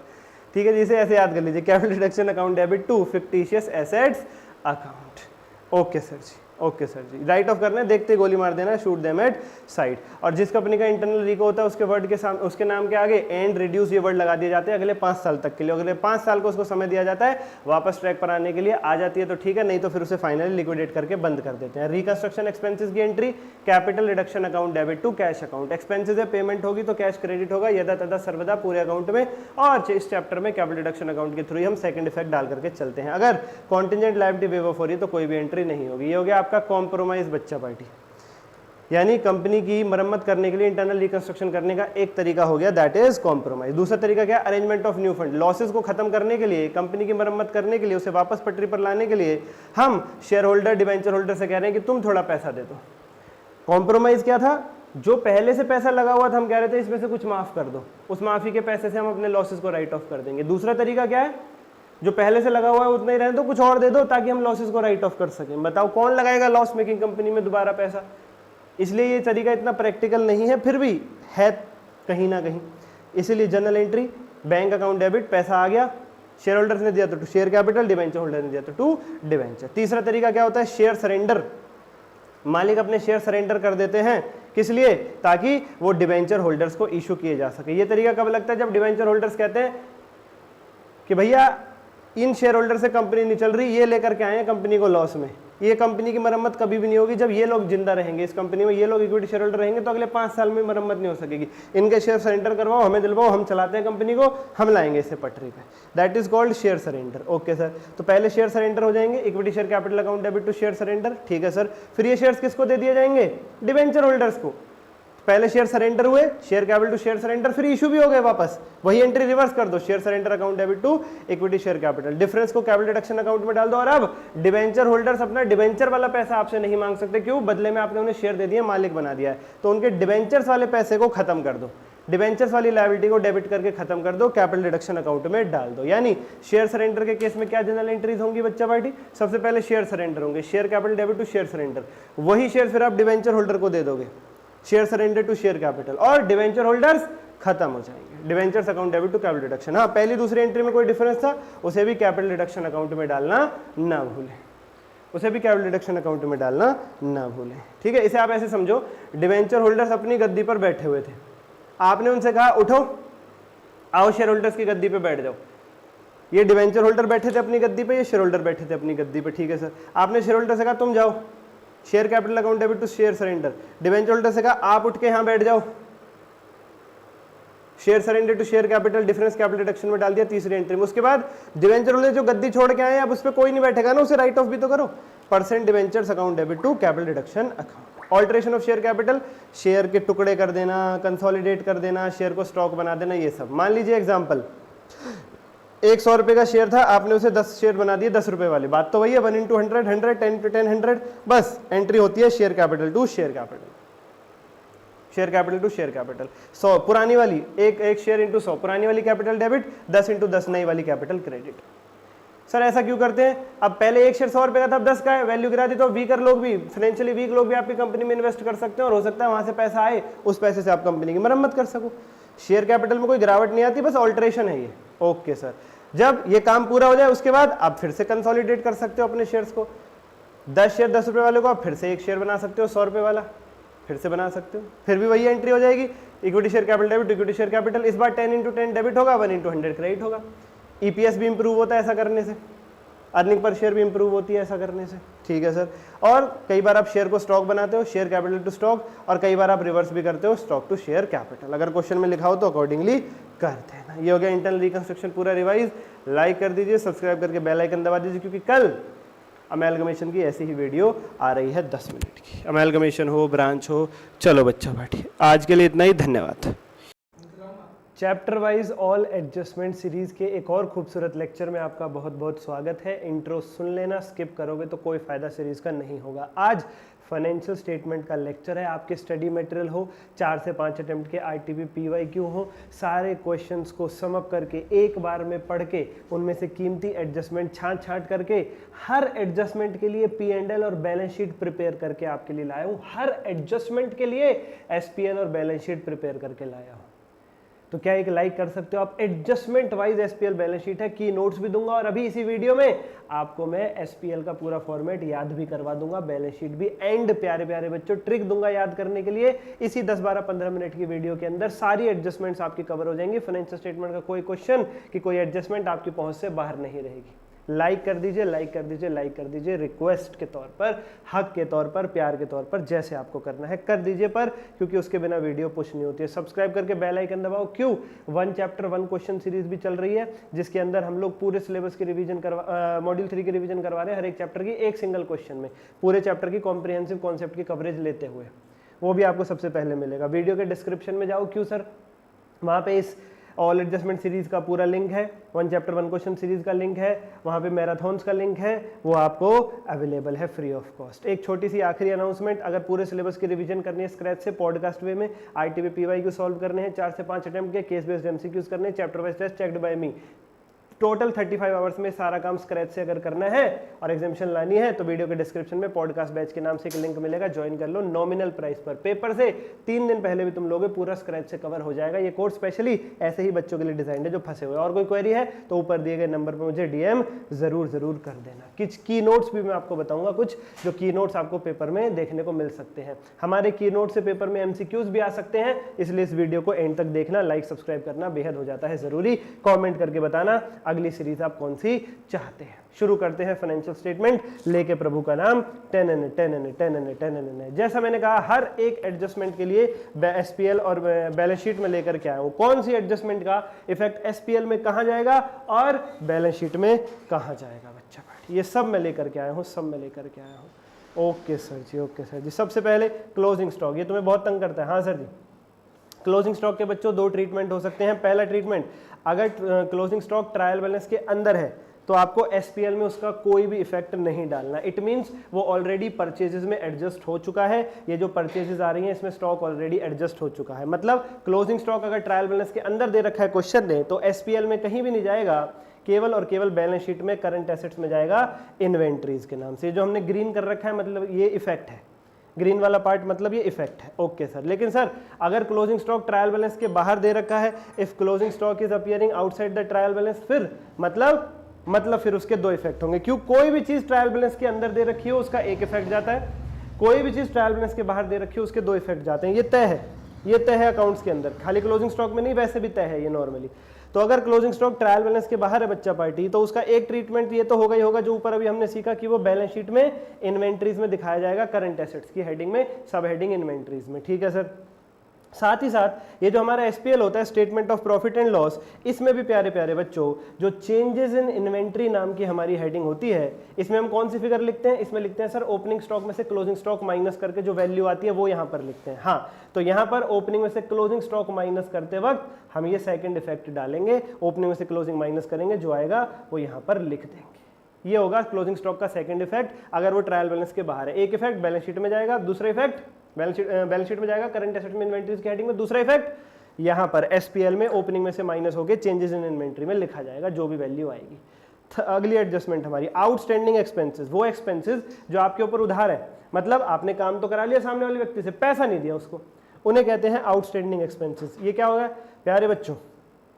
एक तो आपका एसपीएल में एक्सपेंसेस में जाएगा, सर पे तो किया ही नहीं है, अकाउंटिंग एक्रूअल बेसिस पे होती है, पे किया हो चाहे ना किया हो एक्सपेंस बुक करोगे आप, उससे मतलब ही नहीं है पेमेंट हुई या नहीं, अकाउंटिंग एक्रूअल बेसिस पे होती है। तो एसपीएल में अदर एक्सपेंसेस में आएगा और दूसरा करंट लायबिलिटीज में आएगा, करंट लायबिलिटीज में आएगा, करंट लायबिलिटीज में। ठीक है सर, ठीक है। ट्रेड पेबल उधार है तो उसमें आएगा, शॉर्ट टर्म लायबिलिटी तो उसमें, अदर करंट लायबिलिटी तो उसमें।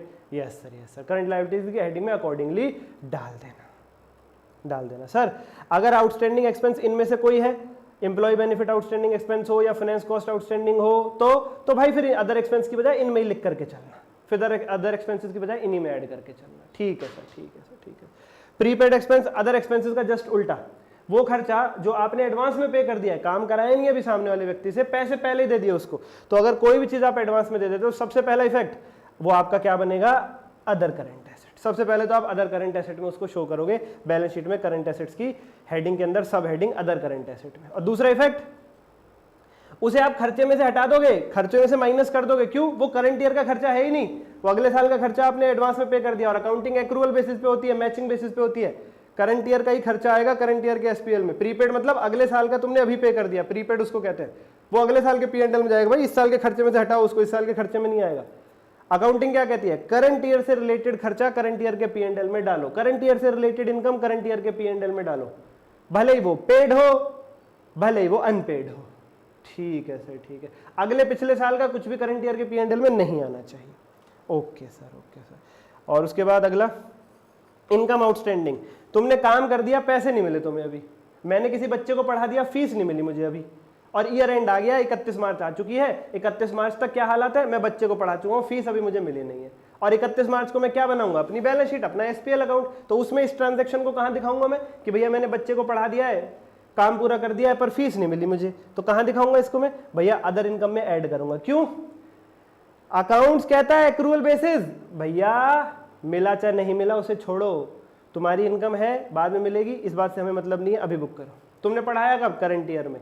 कमाई कब करी? करंट ईयर में। कमाई प्राप्त हुई चाहे नहीं हुई, इससे मतलब नहीं है, इनकम बुक करो। ओह माय गॉड सर, हाँ, क्योंकि टैक्स लेना होता है ना भाई इनकम टैक्स वालों को। और अदर करंट एसेट में करंट एसेट्स में शो करूंगा, अदर करंट एसेट में। क्यों क्यों क्यों क्यों क्यों क्यों क्यों?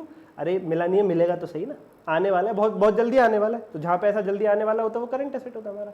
Income received in advance, income outstanding का जस्ट उल्टा, इनकम आउटस्टैंडिंग का जस्ट उल्टा।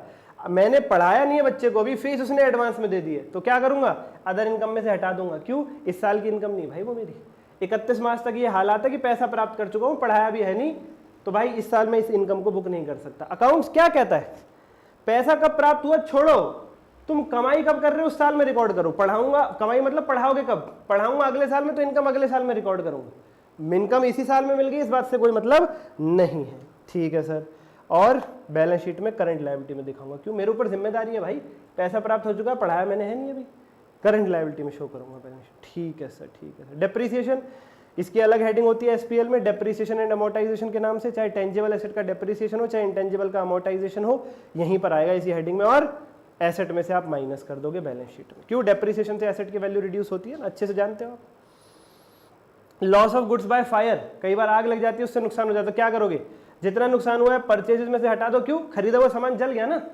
खरीदा हुआ सामान जल गया ना, तो परचेजेस कम हो गई आपकी, वहां से हटा दो और अदर एक्सपेंसेस में डाल दो। Loss of fire, loss of theft, इनको अदर एक्सपेंसेस में शो करते हैं। ठीक है सर, और एक्स्ट्रा ऑर्डिनरी आइटम के नाम से भी लॉस बाय फायर आप नीचे शो कर सकते हो, profit before tax and extra ordinary item के बाद वहां भी शो कर सकते हो। ठीक है सर, ठीक है सर, ठीक है सर। उसके बाद goods withdrawn for personal use, business के गुड्स को घर ले गए अपने निजी यूज के लिए, तो परचेजेस में से लेस होगा, एक इफेक्ट तो ये आएगा ही आएगा। क्यों, अरे खरीदा हुआ सामान कम हो गया, मालिक अपने घर ले गया, परचेज से तो लेस होगा ही होगा। दूसरा ड्राइंग्स है, ड्राइंग्स निजी खर्चे के लिए, अपने निजी यूज के लिए बिजनेस में से कुछ निकाल के ले जाना, ड्राइंग्स होती है, कहाँ से माइनस करते हैं, कैपिटल से, तो शेयर कैपिटल से भी लेस कर देना। 11वीं क्लास से तुम्हें पता है ड्राइंग्स कैपिटल से लेस होती है। रिवैल्यूएशन हुआ, एसेट की वैल्यू बढ़ गई, रिवैल्यूएशन हुआ, एसेट की वैल्यू बढ़ गई, तो क्या करोगे, क्या करोगे सर, सीधी सी बात है, एक तो बैलेंस शीट में मेरे एसेट की वैल्यू में ऐड कर दूंगा जितनी वैल्यू बढ़ गई। एसेट की वैल्यू बढ़ने का क्या मतलब है, एसेट की वैल्यू में ऐड कर दो जितनी वैल्यू बढ़ गई है, बिल्कुल ठीक। और दूसरा दूसरा दूसरा दूसरा दूसरा दूसरा रिजर्व्स एंड सरप्लस में रिवैल्यूएशन रिजर्व के नाम से उतना अमाउंट लिख दूंगा, रिजर्व्स एंड सरप्लस में रिवैल्यूएशन रिजर्व के नाम से उतना अमाउंट लिख दूंगा। ठीक है सर, ठीक है सर। प्रोविजन फॉर टैक्स बच्चा बाटी, एसपीएल में अदर एक्सपेंसेस में शो कर दो या नीचे सेपरेटली शो कर दो, और बैलेंस शीट के अंदर शॉर्ट टर्म प्रोविजन में, बैलेंस शीट के अंदर शॉर्ट टर्म प्रोविजन में। ठीक है sir. Provision for doubtful debt, simple, other expenses में शो करो एसपीएल में, और ट्रेड रिसीवेबल से, डेटर से माइनस करते हैं। कब से पढ़ते हुए आ रहे हो तुम, 11वीं क्लास से तुमने देखा है कि डेटर वाले प्रोविजन को बैलेंस शीट में डेटर से माइनस करते हैं। Preliminary expenses written off by adjusting general reserve, preliminary expenses को जनरल रिजर्व से राइट ऑफ कर दिया है, यानी जनरल रिजर्व में पड़ा हुआ पैसा कम हो जाएगा, प्रिलिमिनरी एक्सपेंसेस राइट ऑफ हो जाएंगे। तो क्या होगा, जो आपका प्रिलिमिनरी एक्सपेंसेस में पैसा पड़ा हुआ था वो जनरल रिजर्व वाला पैसा यूज करके राइट ऑफ कर दे, तो जनरल रिजर्व हो जाएगा कम, यानी रिजर्व एंड सरप्लस से अमाउंट हो जाएगा लेस। जब रिजर्व एंड सरप्लस का वर्किंग नोट बनाओगे, उसमें जनरल रिजर्व का जितना भी अमाउंट होगा उसमें से वो माइनस कर दोगे जो अमाउंट आपने प्रिलिमिनरी एक्सपेंसेस को राइट ऑफ करने के लिए यूज किया है। और दूसरा इफेक्ट क्या होगा, बैलेंस शीट से मेरे प्रिलिमिनरी एक्सपेंसेस एसेट साइड से गायब हो जाएंगे, गायब हो जाएंगे। क्यों, वो राइट ऑफ हो गए ना, खत्म हो गए। ठीक है सर। उसके बाद आ रहे हैं बच्चा पार्टी हमारे पास नोट्स, ये पीपी और एक्यूमुलेटेड डेप्शन अकाउंट में कैश फ्लो वाली वीडियो में समझा चुका हूँ, वहां जा करके देख लेना। Bill discounted not yet matured को क्या बोलते हैं, कॉन्टिंजेंट लायबिलिटी, बैलेंस शीट के नीचे फुट नोट में शो करते हैं कॉन्टिंजेंट लायबिलिटी में। Dividend declared after balance sheet date, 31 March के बाद की डेट में अगर डिविडेंड डिक्लेयर हो रहा है क्वेश्चन में, कोई एडजस्टमेंट नहीं करनी। ट्रेड रिसीवेबल अगर 6 महीने से ज्यादा ड्यू है, सेपरेट डिस्क्लोजर देना है नोट्स टू अकाउंट्स में, यानी नोट्स टू अकाउंट्स में ट्रेड रिसीवेबल की क्या क्या हेडिंग बनेगी, जो 6 महीने से ज्यादा ड्यू है वो अलग, जो 6 महीने से कम ड्यू है वो अलग। स्टॉक गिरवी रख दिया, कोई एडजस्टमेंट नहीं करनी, हाइपोथिकेशन मतलब स्टॉक गिरवी रख दिया, कोई एडजस्टमेंट नहीं करनी, बस नोट्स में डिस्क्लोजर देना है। सिक्योर्ड और अनसिक्योर्ड लोन दोनों को अलग अलग दिखाओगे, सिक्योर्ड लोन की हेडिंग अलग बनेगी, अनसिक्योर्ड लोन की हेडिंग अलग बनेगी। Cash kept at schedule bank to be disclose separately in notes to accounts, जब कैश एंड बैंक बैलेंस का नोट्स टू अकाउंट्स बनाओगे, बैलेंस शीट के नीचे बनते हैं नोट्स टू अकाउंट्स, तो जो कैश शेड्यूल बैंक में रखा हुआ है, जो शेड्यूल बैंक का बैलेंस है वो अलग दिखाओगे, जो बाकी बैंक बैलेंस है वो अलग शो करोगे सेपरेटली। ये था 2 मार्क का एमसीक्यू जो पेपर में आया था। Long term borrowing now payable in current year will become current liability under short term borrowings as current maturity of long term borrowings. प्यारे प्यारे बच्चों, लॉन्ग टर्म बोरोविंग थी, मतलब कोई डिबेंचर्स थे जो 5 साल के लिए इशू किए थे, ठीक है सर। अब 5 साल पूरे हो चुके हैं, अब वो लॉन्ग टर्म बोरोविंग बन चुकी है करंट, तो उसे कहां दिखाएंगे, बैलेंस शीट में करंट लायबिलिटीज वाली हेडिंग के अंदर शॉर्ट टर्म बोरोविंग्स की सब हेडिंग में। Okay sir, okay. ये पेपर में आया था 2 नंबर का। Unclaim dividend other current liability में दिखाओगे। क्लोजिंग स्टॉक अगर ओपनिंग स्टॉक से ज्यादा हो जाए तो ब्रैकेट लगा दोगे, यानी ये जो अभी एसपीएल वाली हमारी एडजस्टमेंट नहीं थी, ये वाली एडजस्टमेंट थी। मैंने क्या कहा था, क्लोजिंग स्टॉक अगर ट्रायल बैलेंस के बाहर है तो ओपनिंग में से क्लोजिंग स्टॉक माइनस करके जो वैल्यू आएगी वो यहाँ लिखेंगे चेंजेस इन इन्वेंटरी में। अब मान लो बच्चा पार्टी ओपनिंग स्टॉक 1 लाख है, क्लोजिंग स्टॉक 2 लाख है, तो क्या आएगा, नेगेटिव 1 लाख, तो यहाँ ब्रैकेट लगा देना, यहाँ ब्रैकेट लगा देना है। देखिए बारीक बारीक बातों का भी ध्यान रखा गया, ये कुछ भी चीज़ है नहीं लाते हम आपके लिए, आपको पता ही है। रिलेटेड पार्टी के साथ की गई ट्रांजेक्शंस आप अलग से शो करके चलोगे सेपरेटली। ये S18 भी कहता है, यहाँ पे S18 का ध्यान रख के चलना है। रिलेटेड पार्टी का नाम और रिलेटेड पार्टी रिलेशनशिप पीरियड के दौरान उनके साथ की गई ट्रांजेक्शंस को डिस्क्लोज करना होता है नोट्स टू अकाउंट्स में। S18 में मैंने बताया है आपको। सर SPL के आप याद कराने वाले थे, SPL याद करा दो। हाँ प्यारे बच्चों, सबसे ऊपर संस्था का नाम, ठीक है sir. Statement of profit and loss for the year ended, ठीक है sir. Particulars, note number, current year, previous year. यहाँ पे इतने कोई दिक्कत किसी को? संस्था का नाम, statement of profit and loss, क्योंकि P&L को statement of profit and loss बोलते हैं शेड्यूल 3 यानी कंपनीज कॉर्पोरेट के केस में। Particular, note number, current year, previous year. उसके बाद ROTI रोटी, ROTI रोटी, ये हो गई इनकम सारी। SPL क्या होता है? इनकम माइनस खर्चे बराबर प्रॉफिट। तो इनकम में क्या आता है? रोटी। R for revenue from operation, O for other income, TI for total income. Total income जो सेल से इनकम आ रही है वो यहाँ लिखो, बाकी कोई भी इनकम है वो अदर इनकम में लिखो, आगे टोटल इनकम। एक्सपेंसेस का नेमोनिक कोड क्या है? एक्सपेंसेस का नेमोनिक कोड है CPC EFDO। मैं इसी सीरीज में याद कराता हूँ, नेमोनिक तो इसका कुछ और भी बन सकता है, पर सीरीज मेंटेन करनी जरूरी है पेपर में, आप ऊपर नीचे नहीं कर सकते वरना नंबर अच्छे नहीं मिलेंगे। CPC EFDO, C से cost of material consume, P से परचेजेस, C से चेंजेस इन इन्वेंट्री, E से एम्प्लॉई बेनिफिट एक्सपेंस, F से फाइनेंस कॉस्ट, D से डेप्रिसिएशन एंड अमोर्टाइजेशन, O से अदर एक्सपेंस। बताओ, आई रिपीट अगेन, C से cost of material consume, P से वही परचेज, कितनी बार बोल चुके हैं, E employee benefit expense, C changes in inventory, F finance cost, D depreciation amortisation, O other expense. हो गया याद? रोटी CPC EFDO, रोटी minus CPC EFDO, profit before extraordinary item and tax. This is it बच्चा बाटी। Balance sheet तैयार, वही share capital, reserve surplus, non current liability, current liability, non current asset, current asset. Non current asset में tangible, intangible, non current investment अलग दिखा देना। और ऊपर बैलेंस शीटें 50 बार बनाई हुई है मैंने, वो आप देख लो ऊपर, यहाँ से आप कहीं भी पूरी बैलेंस शीटें मैंने बच्चों आपको बना करके दी है। ये देखिए, हर एक एडजस्टमेंट के लिए बैलेंस शीट लगे। लाइक नहीं किया था तो कर दो, बैच ले लो इस प्रकार की पूरी रिवीजन विद क्वेश्चंस पाने के लिए। ITB PYQ, case based MCQ, chapter wise test, मात्र 35 घंटे में। और कोई भी रिक्वायरमेंट, कोई भी क्वेरी हो, स्टूडेंट हो भी तो भी, नहीं हो तो भी, ऊपर दिए गए नंबर पर मुझे DM कर दो। आज के लिए इतना ही, धन्यवाद बच्चा पार्टी।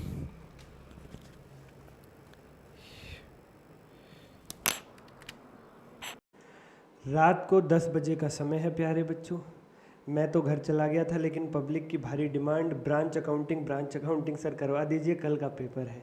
पूरा शेड्यूल पैक था, आज पूरे दिन बहुत सारी वीडियोस बनाई, 1 शॉट्स बच्चों के लिए। ब्रांच रह गया था, कहीं ना कहीं दिल में कसक थी, मन नहीं माना, मैं आ गया हूँ रात को आपके लिए ब्रांच अकाउंटिंग लेकर के। बहुत जल्द आपके सामने लाइव भी हाजिर कर देंगे, अभी कर रहा हूँ रिकॉर्डिंग। अगर आपको लगे आपके सर थोड़े से भी एफर्ट्स कर रहे हैं आपके लिए, इस वीडियो पर एक सब्सक्राइब जो भी बच्चा देखे वो ज़रूर करे, यही हमारी मोटिवेशन है, और हमें कोई परचेज कंसिड्रेशन नहीं चाहिए। मैं पूरा ब्रांच कॉन्सेप्ट आपको रिवाइज करवा दूंगा इस वीडियो के अंदर, और क्वेश्चन प्रैक्टिस भी करा दूंगा। तो अगर आपने ब्रांच अकाउंटिंग देखा ही नहीं है तो टेंशन मत लो, इस वीडियो को अंत तक देख जाओ, आप एग्जाम में ब्रांच अकाउंटिंग के क्वेश्चन को पार लगा दोगे, उसकी नैया पार हो जाएगी, बिल्कुल कोई चिंता वाली बात नहीं रह जाएगी। चलिए जी, तो शुरू करते हैं बिना किसी देरी के प्यारे बच्चों। Let's start without wasting a micro second.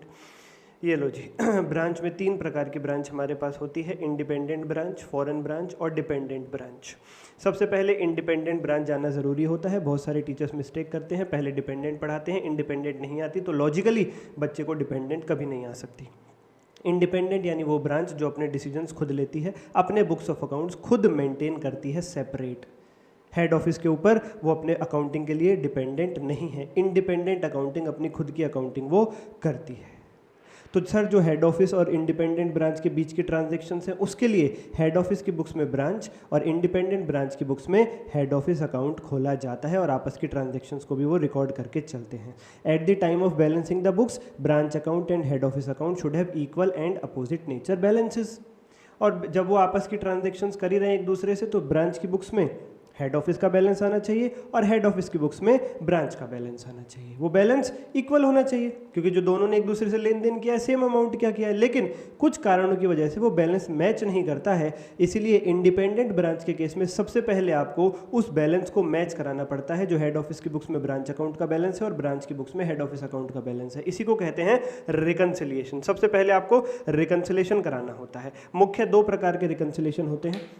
Head office ने गुड्स भेजे ब्रांच को, तो तो हेड ऑफिस ने अपने यहाँ से गुड्स भेजने की एंट्री कर दी, branch account debit to goods send to branch account, पर वो भी रास्ते में ब्रांच के यहाँ रिसीव नहीं हुए, तो ब्रांच की बुक्स में रिसीव की एंट्री आप कर दोगे, वही रिकन्सिलिएशन है। बिल्कुल इसी प्रकार से हेड ऑफिस ने कुछ कैश भेज दिया, तो हेड ऑफिस ने एंट्री कर दी branch account debit to cash, पर वो रास्ते में पहुंचा नहीं अभी, तो ब्रांच के यहाँ कोई एंट्री हुई नहीं है, आप उसको रिसिप्ट की एंट्री पास कर दोगे, cash account debit to head office. आप इसी को रिकन्सिलेशन करना कहते हैं। इसके बाद क्या होगा, जो एंट्री यहाँ थी वो वहाँ भी मौजूद हो जाएगी और प्यारे बच्चों रिकन्सिलेशन हो जाएगा, अमाउंट मैच हो जाएगा। ये होता है इंडिपेंडेंट ब्रांच के सॉल्यूशन का सबसे पहला स्टेप। सर अगर ब्रांच ने भेजे हो हेड ऑफिस को और वो रास्ते में हो तो हेड ऑफिस एंट्री पास करेगी। ठीक है सर, ठीक है सर, ठीक है, ठीक है, ठीक है। उसके बाद क्या होता है, उसके बाद हेड ऑफिस और ब्रांच कि जो ट्रायल बैलेंसेस हैं उनका इनकॉर्पोरेशन किया जाता है, उसी को मर्जर कहते हैं। इनकॉर्पोरेशन दो प्रकार से हो सकता है प्यारे बच्चों। When profit losses are incorporated directly, तो प्रॉफिट लॉस को इनकॉर्पोरेट करने के लिए एक ही सिंगल जनरल एंट्री पास करते हैं।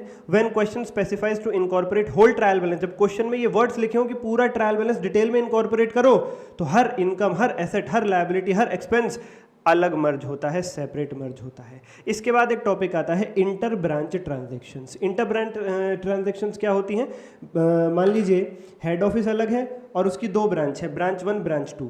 तो अभी जो मैं रिकन्सिलेशन की बात कर रहा था वो कर रहा था हेड ऑफिस और ब्रांच के बीच में। अब इंटर ब्रांच ट्रांजैक्शन का मतलब होगा ब्रांच 1 और ब्रांच 2 के आपस में जो ट्रांजैक्शंस हो रही है।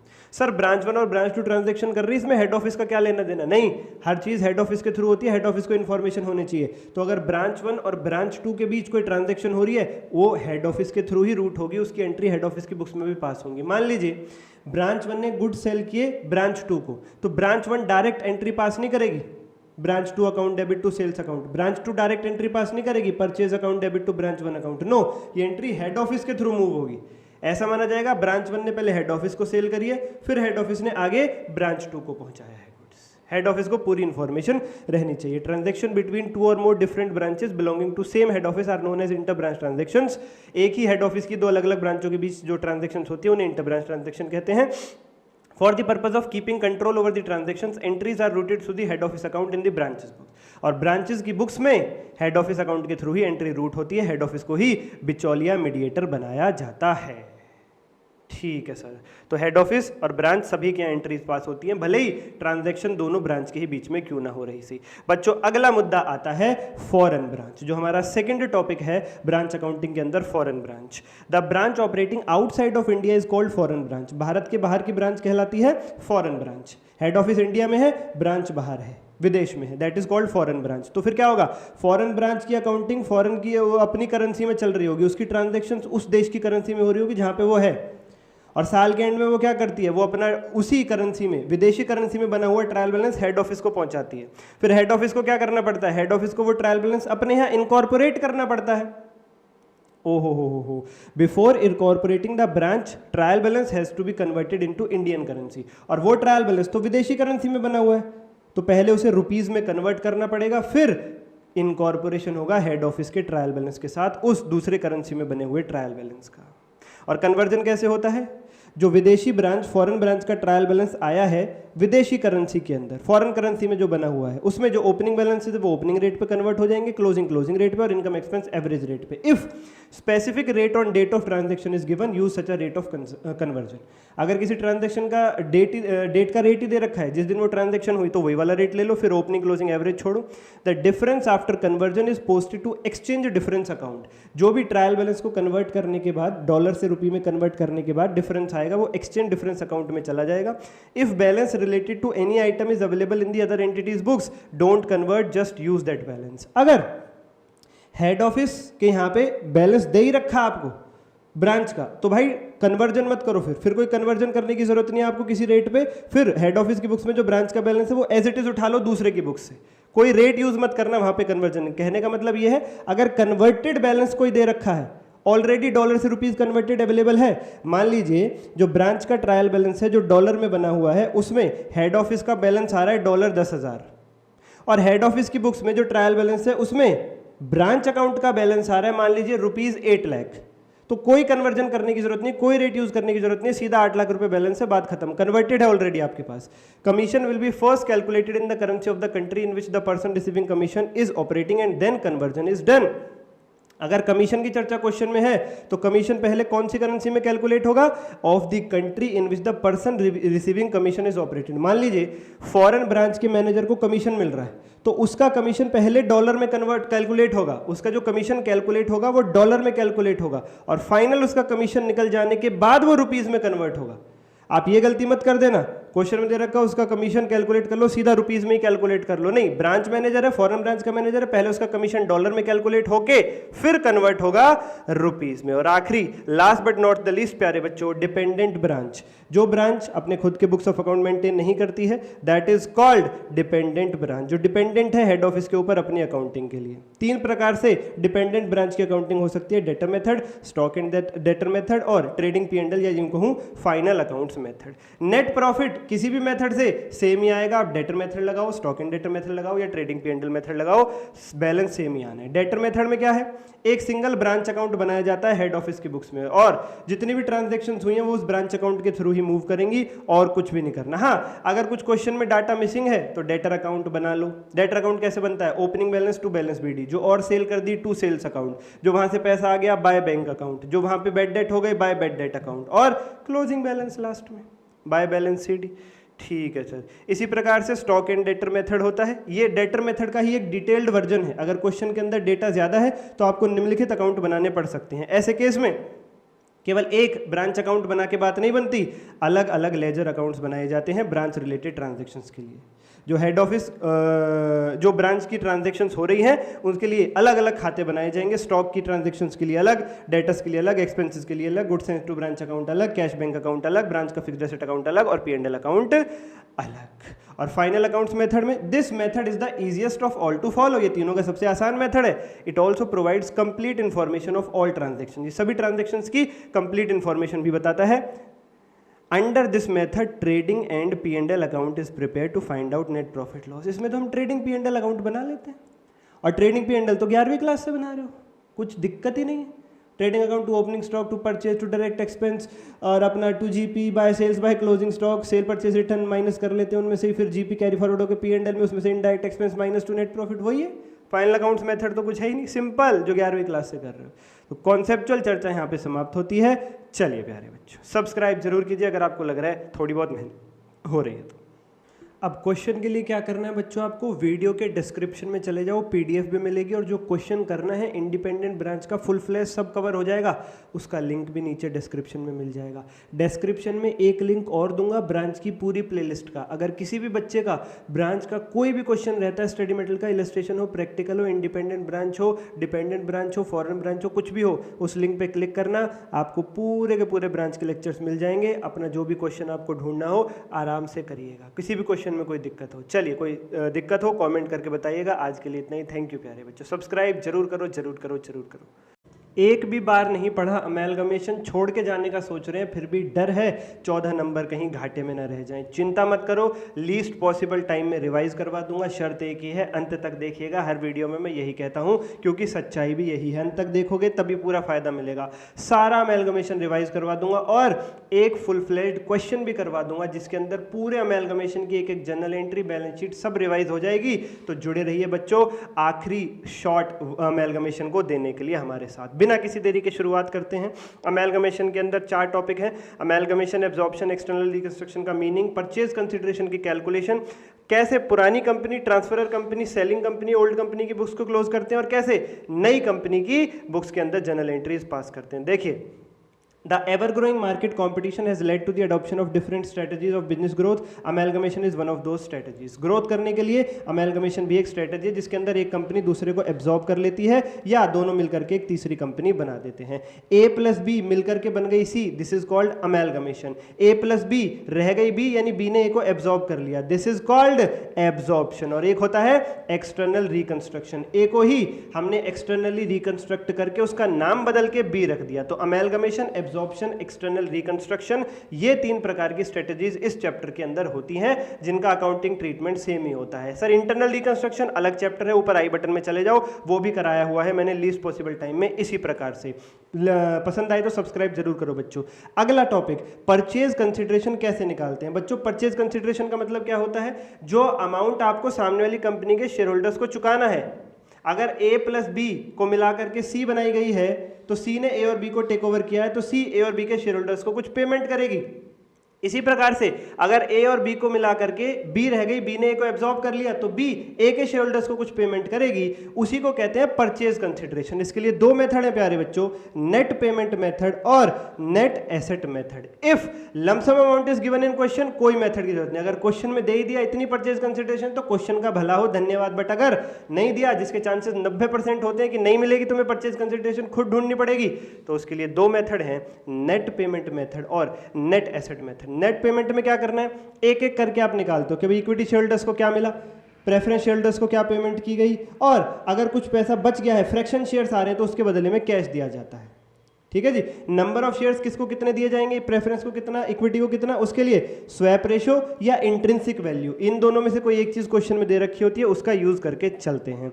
नेट एसेट मेथड से किस प्रकार से परचेज कंसिडरेशन आती है, नई कंपनी ने जो एसेट्स टेक ओवर कर लिए एट अग्रीड वैल्यू माइनस जो लायबिलिटीज टेक ओवर कर ली at agreed value. Agreed value कौन सी होती है, जो बैलेंस शीट के नीचे दे रखी होती है क्वेश्चन में। A plus B equal to C, तो C ने A और B के जो एसेट्स को टेक ओवर कर लिया माइनस लायबिलिटीज जो टेक ओवर कर ली, कौन सी वैल्यू पर, एग्रीड वैल्यू, जो क्वेश्चन की बैलेंस शीट के नीचे गिवन होती है। ओके सर जी। अगला टॉपिक, ट्रांसफरर कंपनी की बुक्स को कैसे क्लोज करते हैं। सबसे पहली एंट्री, उसके सारे एसेट्स को रियलाइजेशन अकाउंट में डाल दो, realisation account debit to asset at book value पर, बुक वैल्यू यानी बैलेंस शीट वैल्यू पर, जो बैलेंस शीट क्वेश्चन में दे रखी है उसमें जो एसेट्स लिखे हुए हैं उनकी वैल्यू को रियलाइजेशन अकाउंट में डाल दो, सारे एसेट्स को। ध्यान रखना, P&L का डेबिट बैलेंस और expense are not written off, are not assets and should not be transfer to realisation account. ठीक है sir. Any asset not taken over should not be transfer to realisation account. अगर सामने वाली company सी ने ए या B के कोई asset take over नहीं किए हैं तो उनको फिर रियलाइजेशन में नहीं डालेंगे, यानी आपको सारे एसेट्स रियलाइजेशन अकाउंट में डाल देने हैं ओल्ड कंपनी के, जो कंपनी क्लोज हो रही है। ए और बी मिला के सी बना रहे हैं तो ए और बी की बुक्स में ये एंट्री पास होंगी, ए और बी मिला के बी बन रही है तो ए की बुक्स में ये एंट्री पास होगी। सारे एसेट जो बैलेंस शीट में लिखे हुए उसके लिए एंट्री पास कर दो, रियलाइजेशन टू एसेट। लेकिन एक बात का ध्यान रखो, P&L का डेबिट बैलेंस और एक्सपेंसेस और कोई एसेट नॉट टेकन ओवर है वो रियलाइजेशन टू एसेट, उसके लिए एंट्री पास नहीं होगी। इसी प्रकार से सारी लायबिलिटीज को ट्रांसफर कर दो रियलाइजेशन अकाउंट में बुक वैल्यू पर, उसकी entry liabilities account debit to realisation account. अगर कोई लायबिलिटी टेक ओवर नहीं की गई है उसे ट्रांसफर नहीं करेंगे। Liabilities not taken over by the purchasing company should not be transfer to realisation account, उसे ये कंपनी ओल्ड कंपनी खुद ही पे करके चलेगी। उसके बाद परचेज कंसिडरेशन रेज करने के लिए, यानी अब तुमने अपने एसेट लायबिलिटी सामने वाली कंपनी को दे दिए, अब उससे पैसा मांगो। किसकी बुक्स में एंट्री पढ़ रहे हैं हम, ओल्ड कंपनी, जो अपने आप को सौंप रही है सामने वाली कंपनी को। आपने अपने एसेट और लायबिलिटी उसको दे दिए, रियलाइजेशन अकाउंट में डाल करके उसको दे दिया, अब उससे पैसा मांगो। अब उससे पैसा मांगो कि भाई हमने अपने आप को तुम्हें समर्पण कर दिया, अब पैसा दो। हमने अपने आप को तुम्हें समर्पित कर दिया, उसकी एंट्री होगी, बायर कंपनी को पकड़ लेंगे हम, डेबिट कर लेंगे, उससे पैसा मांगेंगे टू रियलाइजेशन अकाउंट। और इसी एंट्री का जो अमाउंट होता है उसके लिए वो परचेज कंसिडरेशन मैंने अभी सिखाई आपको, net asset method, net payment method, वो सब। ठीक है सर, ठीक है सर। और फिर क्या होगा, फिर बायर कंपनी पैसा देगी।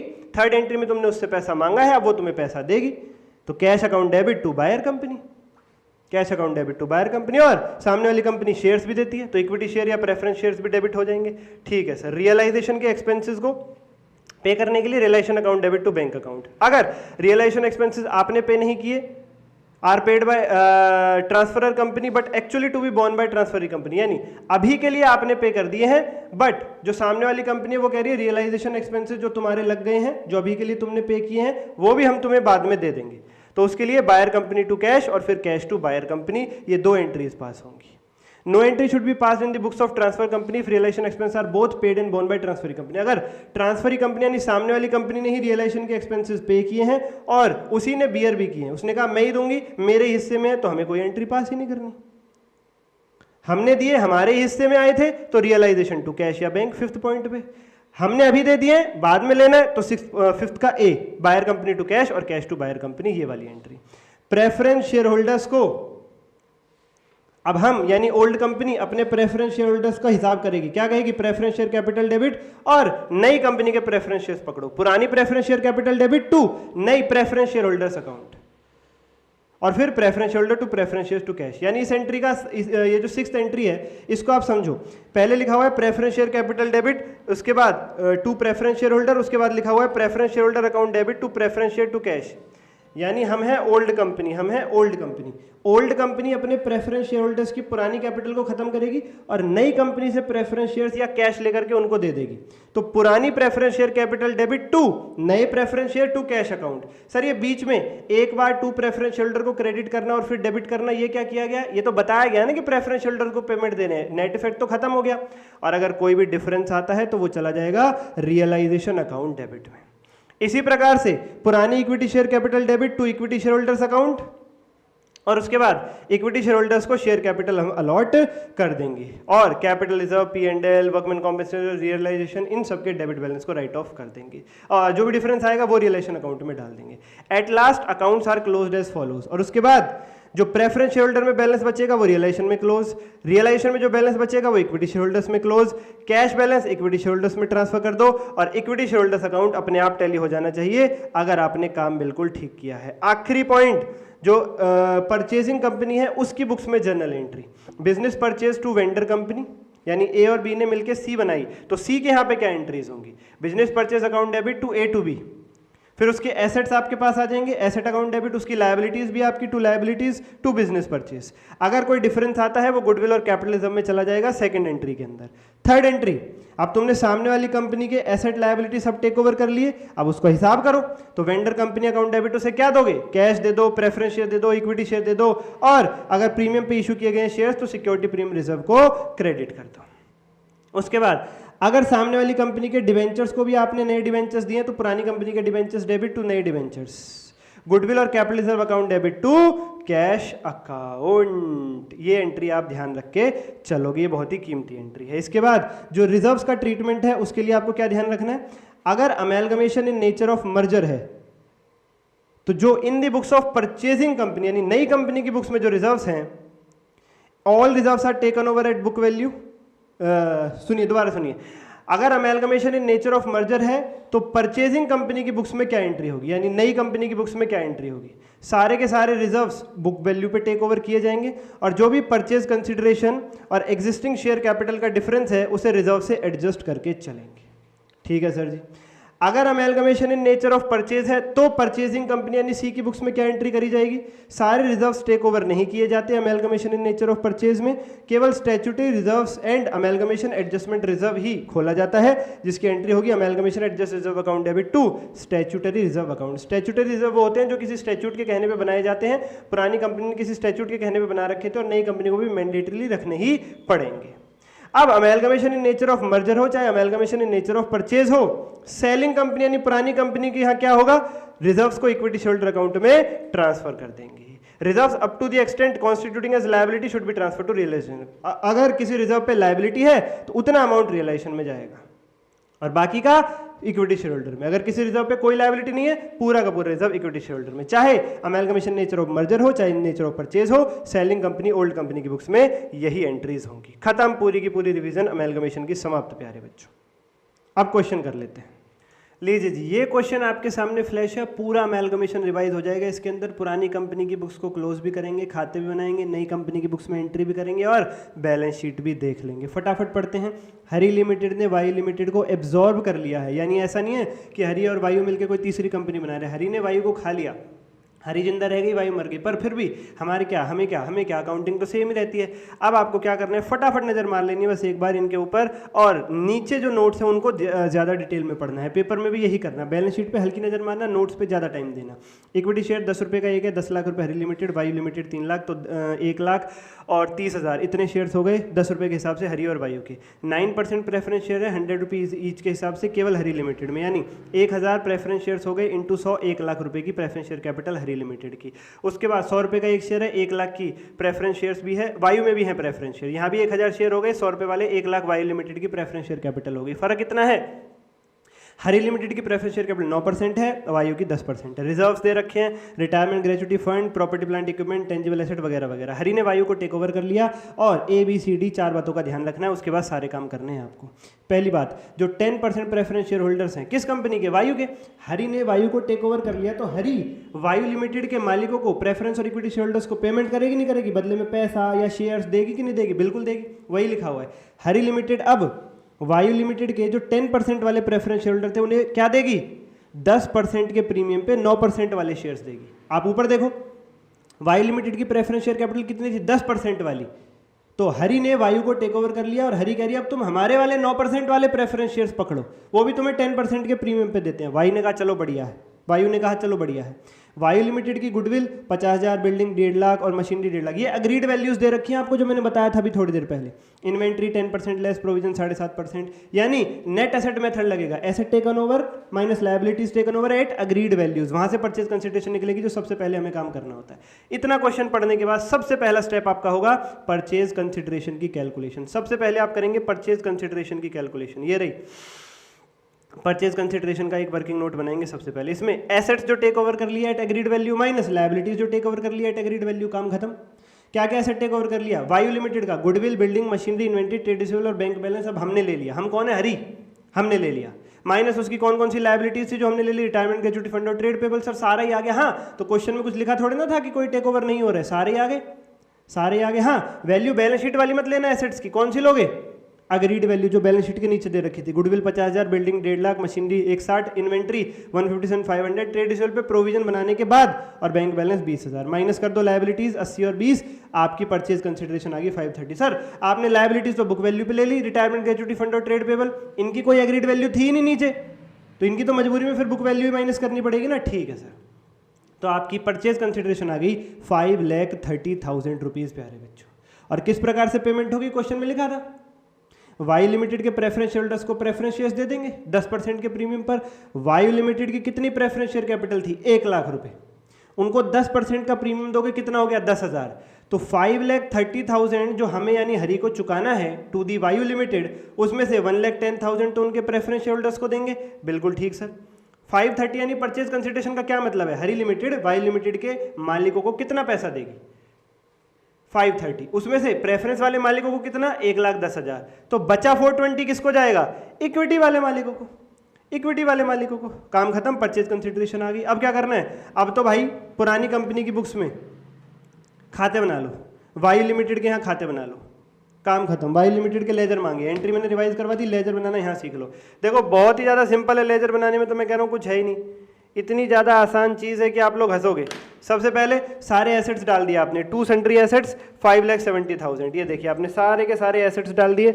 यस सर जी, हमने सारे एसेट्स डाल दिए, इसके अंदर कोई तकलीफ हमें नजर नहीं आई कैसी भी। 570 ये सारे के सारे एसेट्स की बुक वैल्यू है। ये 570 मैंने बैलेंस शीट से उठाया है। अपनी पहली जनरल एंट्री याद करो, क्या कहा था? सारे एसेट्स उठा के रियलाइजेशन अकाउंट में डाल दो, realisation account debit to asset. हाँ, P&L और एक्सपेंसेस छोड़ देना, वो थे ही नहीं तो वो छोड़ दिया हमने। 570 हमने यहाँ डाल दिया। उसके बाद सारी लायबिलिटीज को भी रियलाइजेशन अकाउंट में डालो, 20 और 80 ये भी डाल दी। उसके बाद तुमने अपने एसेट और लायबिलिटी सामने वाली कंपनी को दे दिया, अब उससे पैसा मांगो, परचेज कंसिडरेशन मांगो। तो by Hari limited purchase consideration 530। ठीक है सर। इसके बाद अभी क्लोज नहीं करना, अभी क्लोज नहीं करना। उसके बाद क्या होगा? उसके बाद क्या होगा? Equity share holders, preference share holders और हरि लिमिटेड, ये अकाउंट और बनेंगे, ये अकाउंट और बनेंगे। ठीक है सर जी, ठीक है सर जी, ओके सर जी। हरि लिमिटेड से हमने 530 मांगा, यस सर। अब उसने हमें क्या दिया? 1,10,000 के प्रेफरेंस शेयर और 4,20,000 के इक्विटी शेयर्स। आप समझो स्टेप बाय स्टेप। सबसे पहले हमने रियलाइजेशन में एसेट डाल दिए, 2 एसेट 570। फिर रियलाइजेशन में लायबिलिटी डाल दी, बाय रिटायरमेंट ग्रेच्युटी फंड 80 और बाय क्रेडिटर 20, 1 लाख। फिर उस कंपनी से पैसा मांगा, बाय हरि लिमिटेड 5,30,000। फिर हरि लिमिटेड ने 5,30,000 में से 1,10 हमें प्रेफरेंस शेयर दे दिया और 4,20 इक्विटी शेयर दे दिया। तो ये 1,10 और 4,20 का सेकंड इफेक्ट कहाँ आएगा? प्रेफरेंस शेयर होल्डर और इक्विटी शेयर होल्डर अकाउंट में। प्रेफरेंस शेयर होल्डर्स जो 1 लाख रुपए के थे, उनके बदले हमें मिल गए 1,10। इक्विटी शेयर कैपिटल जो 3 लाख की थी, उसके बदले हमें मिल गया 4,20। एक्चुअली इक्विटी शेयर कैपिटल 370 की थी, रिजर्व भी तो इक्विटी शेयर होल्डर्स के होते हैं ना। Yes sir. तो 370 को मिल गया 4,20, 50,000 का ये फायदा, और 1 लाख की प्रेफरेंस शेयर कैपिटल पे 1,10 मिल गया, 10,000 का ये फायदा। ये 50,000 और 10,000 का जो फायदा है ये ऊपर चला जाएगा रियलाइजेशन अकाउंट में, यहां पे चला जाएगा। खत्म, रियलाइजेशन अकाउंट भी क्लोज हो गया, equity share holder, preference share holder, Hari limited account भी क्लोज हो गया, सारे के सारे क्लोज। अब आपको जर्नल एंट्रीज करनी है नई कंपनी की बुक्स में, यानी हरि लिमिटेड की बुक्स में। सबसे पहले क्या सिखाया था? Business purchase to liquidator of Vayu limited. Purchase consideration के अमाउंट से एंट्री पास करोगे 530 530। उसके बाद एक एक करके सारे एसेट डेबिट टू सारी लायबिलिटी डेबिट, और जो भी डिफरेंस वो टू बिजनेस परचेज, और जो भी डिफरेंस वो गुडविल और कैपिटलिज्म में चला जाएगा। ठीक है सर। तो goodwill, building, machinery, inventory, trade receivable, bank balance, trade payable, provision और टू बिजनेस परचेज में कितनी आ जाएगी आपकी परचेज कंसिडरेशन जो निकल करके आई थी 530। यहाँ पे नेट एसेट मेथड है इसलिए कोई डिफरेंस यहाँ पे नजर नहीं आ रहा है। उसके बाद 530 के लिक्विडेटर्स ऑफ वायु लिमिटेड को हमने 530 मांगा, वायु लिमिटेड ने हमने उनको दे दिया 1/10 की प्रेफरेंस शेयर, 4 लाख की इक्विटी शेयर कैपिटल, 20,000 के सिक्योरिटी प्रीमियम पर। सर हमें कैसे पता चला कि इक्विटी शेयर कैपिटल प्रीमियम पे इशू की गई है? बच्चों ध्यान दो जरा, इक्विटी शेयर कैपिटल के लिए लिखा हुआ था 5% के प्रीमियम पर आपको उन्हें दे करके चलना है। इक्विटी शेयरहोल्डर को कितना पैसा दे रहे हो आप? 4,20,000, टोटल 420। इसको डिवाइड कर दो 10.5 से तो नंबर ऑफ शेयर्स निकल करके आ जाएंगे। भाई 10 रुपए का एक इक्विटी शेयर है, 5% का प्रीमियम यानी कितना हो गया? 0.5, तो इशू प्राइस हो गया 10.5। टोटल 4,20,000 के shares divided by 10.5, number of shares हो गए 40,000। तो 40,000 इंटू फेस वैल्यू वाला 10 रुपया, इक्विटी शेयर कैपिटल में 4 लाख, और 40,000 इंटू 0.5 20,000 सिक्योरिटी प्रीमियम में। और रही बात बैलेंस शीट की, सर एंट्रीज का इफेक्ट डालो, कुछ मत करो। हरी लिमिटेड की पुरानी बैलेंस शीट उठाओ, उसमें जितने भी नाम लिखे हुए हैं, equity holder, share capital, reserves, borrowing, वो सारे के सारे नाम क्वेश्चन वाली बैलेंस शीट से चेप दो। और पुराना अमाउंट उठाओ हरी लिमिटेड की क्वेश्चन वाली बैलेंस शीट से, और अभी हरी लिमिटेड की बुक्स में जो भी इफेक्ट आपने डाला है एंट्रीज का, वो प्लस माइनस करके नया अमाउंट आ जाएगा। बैलेंस शीट तो चेपनी होती है क्वेश्चन से। देखिए बैलेंस शीट का जो ये वाला हिस्सा है, बैलेंस शीट का जो ये वाला हिस्सा है प्यारे बच्चों, ये वाले नाम लिखना, एसेट्स का, लायबिलिटीज का, ये सब तो पुरानी बैलेंस शीट से उठा के लिख दो एज इट इज फॉर्मेट, कोई दिक्कत नहीं। और अमाउंट कैसे आएगा? अमाउंट कैसे आएगा एक एक के सामने? अमाउंट के लिए तो बड़ा सिंपल काम है, अमाउंट के लिए तो सोचो ही मत। हरी लिमिटेड की क्वेश्चन वाली बैलेंस शीट का अमाउंट उठाओ, और हरी लिमिटेड की एंट्रीज में बुक्स में जो एंट्री आपने करी है अभी, वहां जहां कैपिटल क्रेडिट करिए वो प्लस, जहां कैपिटल डेबिट करिए वो माइनस। इसी प्रकार से reserve surplus, long term provision और ट्रेड पेबल। सर एसेट्स के लिए पुराना अमाउंट उठाओ, हरी लिमिटेड की क्वेश्चन वाली बैलेंस शीट में जो अमाउंट दे रखा है, और जहां हरी लिमिटेड की बुक्स में एंट्रीज में एसेट को डेबिट किया गया वो प्लस, क्रेडिट किया गया वो माइनस, खत्म। कोई एक्स्ट्रा एसेट, कोई एक्स्ट्रा लायबिलिटी आ गई हो जो पुरानी बैलेंस शीट में नहीं थी, उसे भी लिख देना अकॉर्डिंगली, काम खत्म। ये तो 2 मिनट का काम होता है। बच्चों सब्सक्राइब जरूर करो अगर आपको लग रहा है थोड़ा बहुत अमेलगमेशन में आपको कॉन्फिडेंस आया। एक क्वेश्चन में पूरी ऑल थ्रू आउट आपने रिवीजन कर डाली है कॉन्सेप्ट समेत। आज के लिए इतना ही। Thank you everyone. कमेंट कीजिएगा अगर कोई डाउट हो तो। कंसोलिडेशन क्या कहता था? क्या हो तुम? आज हम उससे कहेंगे भाई तू तो बहुत ही आसान है। Sir is it even possible to calculate whole balance sheet on calculator only, वो भी कंसोलिडेशन की चैप्टर की? यस, आज साबित करूंगा और कोई एवे क्वेश्चन नहीं लूंगा, पास्ट ईयर में आया हुआ क्वेश्चन प्रूव करके दिखाऊंगा। इस वीडियो में इनफॉलिबल ट्रिक है। कंसोलिडेशन की तस्वीर आज के बाद हमेशा के लिए बदल जाएगी। कैलकुलेटर उठा लो बच्चों। क्यों? कंसोलिडेशन की बैलेंस शीट का हर एक अमाउंट ट्रिक के साथ 5 मिनट में आज हम केवल कैलकुलेटर पे करने जा रहे हैं। आप किसी भी क्वेश्चन में लगा लेना, सर जी आपको निराशा हाथ नहीं लगेगी। मैंने ये पीडीएफ डिजाइन की है, इसमें पहले मैंने क्वेश्चन लिया हुआ है अपने अटेम्प्ट का, ठीक है सर जी। उसके बाद मैंने इसका सॉल्यूशन अपने ट्रिक के साथ लिया हुआ है। ये पीडीएफ पाने के लिए ऊपर दिए गए नंबर पर मुझे डीएम करो। क्यों? इस पीडीएफ में लिखी हुई जो ट्रिक्स हैं इन्हें अप्लाई करके आप कंसोलिडेशन का कोई भी क्वेश्चन सॉल्व कर सकते हैं। आज मैं आपसे नहीं कहूंगा लाइक कर दीजिए, क्यों? तुम्हें खुद ही देखना चाहिए बच्चा पार्टी में क्या लेकर के आ रहा हूं। कंसोलिडेशन का क्वेश्चन 14 नंबर का जो तंग करता है ट्रिक्स में, केवल कैलकुलेटर में 5 मिनट, वो भी पास्ट ईयर का सॉल्व करके दिखाऊंगा।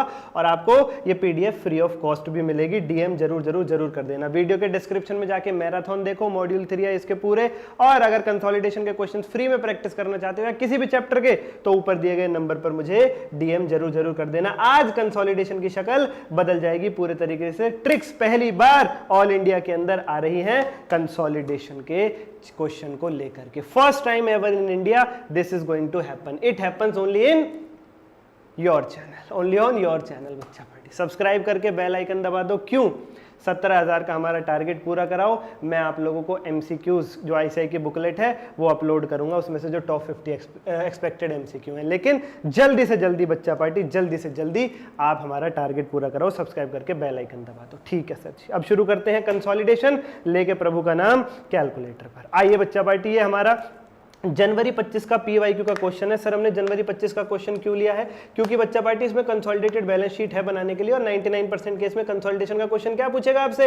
भैया बैलेंस शीट बना दो। ये देखो सर जी, सुपर लिमिटेड और क्लियर लिमिटेड है, इनका डाटा दे रखा है आपको, शेयर कैपिटल, रिजर्व सरप्लस, ये सब वगैरह वगैरह वगैरह वगैरह वगैरह वगैरह। अब तो जो 15 मिनट मिलते हैं ना आपको क्वेश्चन पेपर रीडिंग टाइम के, उनमें आपको कंसोलिडेशन का क्वेश्चन पढ़ने की जरूरत नहीं है।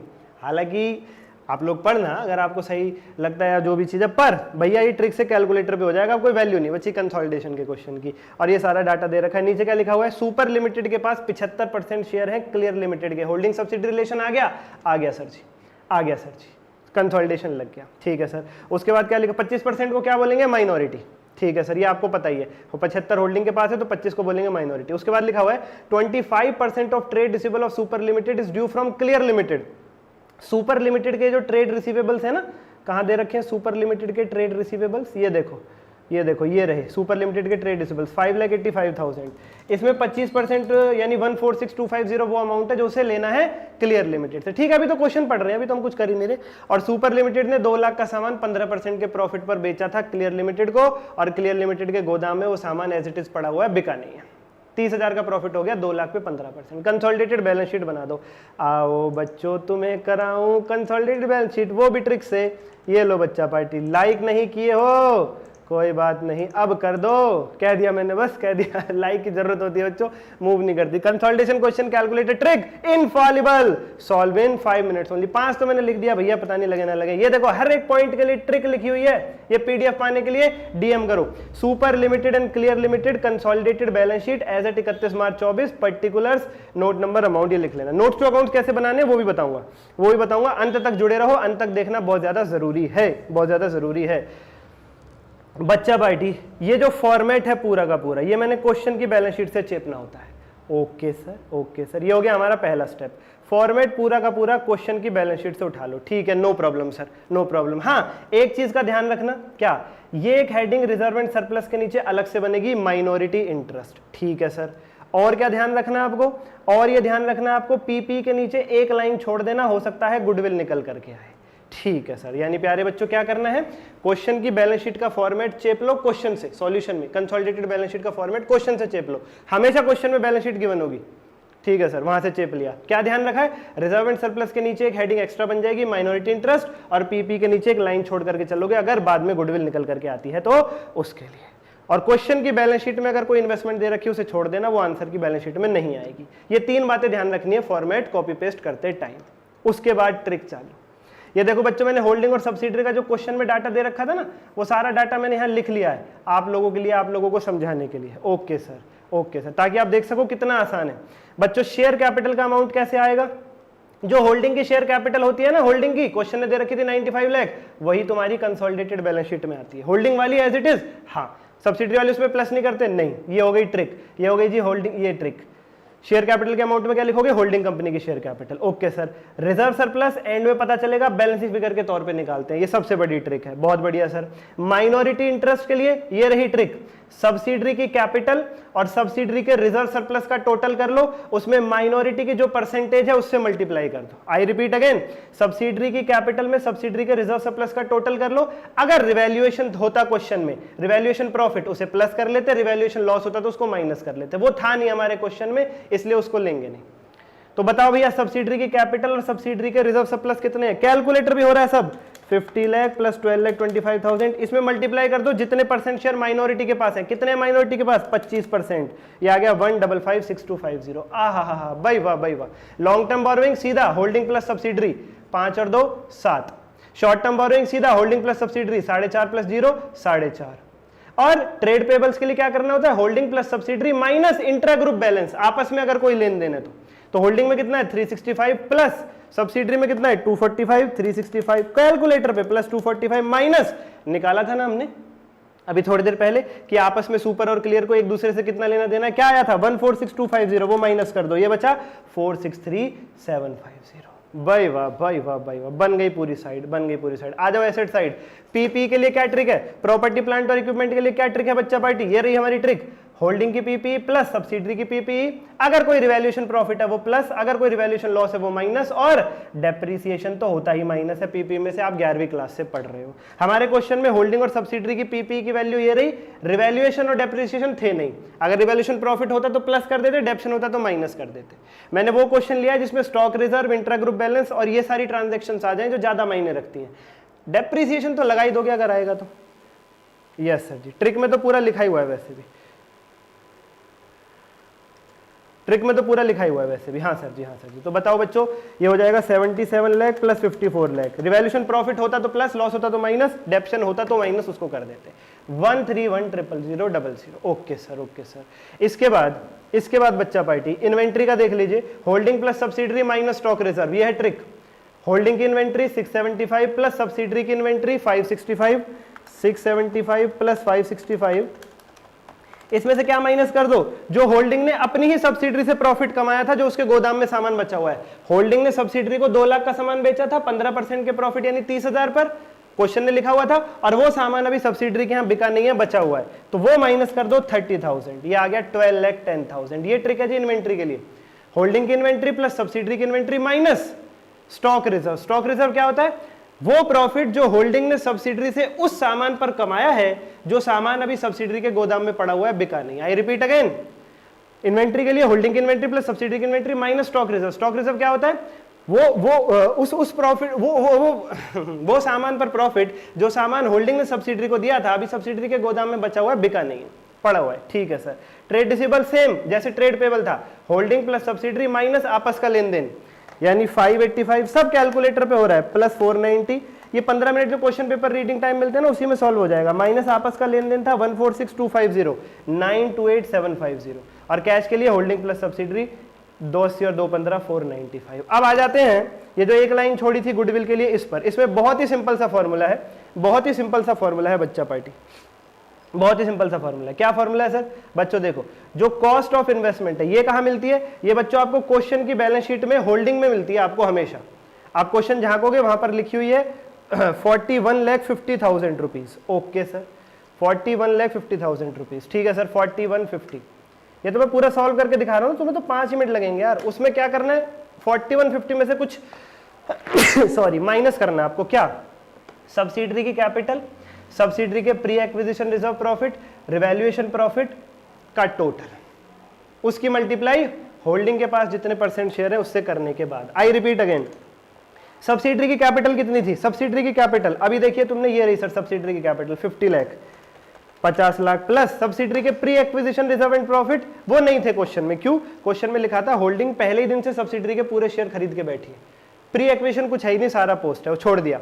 होता तो प्लस कर लेते, रिवैल्यूएशन था नहीं, होता तो बस प्लस माइनस है हर जगह और कुछ भी नहीं है। इसकी मल्टीप्लाई कर दो, इसकी मल्टीप्लाई कर दो, होल्डिंग के पास जितने परसेंट शेयर थे 75%, ये आया 37,50,000। इसे कॉस्ट ऑफ इन्वेस्टमेंट 4150 में से माइनस करो, 4 लाख आ गया, 4 लाख आ गया सर। ये लो सर जी, अब हमारा टोटल आ गया 161,33,750, उसे यहाँ लिख दो और रिजर्व सरप्लस बैलेंसिंग फिगर के तौर पे आ जाएगा 3463750। सर अगर ये फिगर नेगेटिव आ जाती तो नहीं लिखते, फिर यहाँ पे तो नहीं लिखते फिर, ठीक है। अगर ये 4 लाख की जगह कोई नेगेटिव फिगर आती फिर यहाँ पर नहीं लिखते, खत्म बच्चा पार्टी। और नोट्स टू अकाउंट कैसे बनेंगे, ये जितनी भी ट्रिक्स में हमने कैलकुलेशन करी है, इन्हीं को तुम नोट नंबर 1 2 3 दे देना और इसकी कैलकुलेशन शो कर देना। नोट्स टू अकाउंट 14 नंबर आपके। लाइक करो, सब्सक्राइब करो, बेल आइकन दबाओ और कमेंट करके बताओ अगली कौन सी वीडियो बनाऊं कैलकुलेटर ट्रिक की। पूरे सॉल्व होएगा कंसोलिडेशन। जाओ, छोड़ करके जाने का सोच रहे थे, ये पीडीएफ ले जाओ, डीएम कर दो, मजे लो बच्चा पार्टी। आज के लिए इतना ही, धन्यवाद।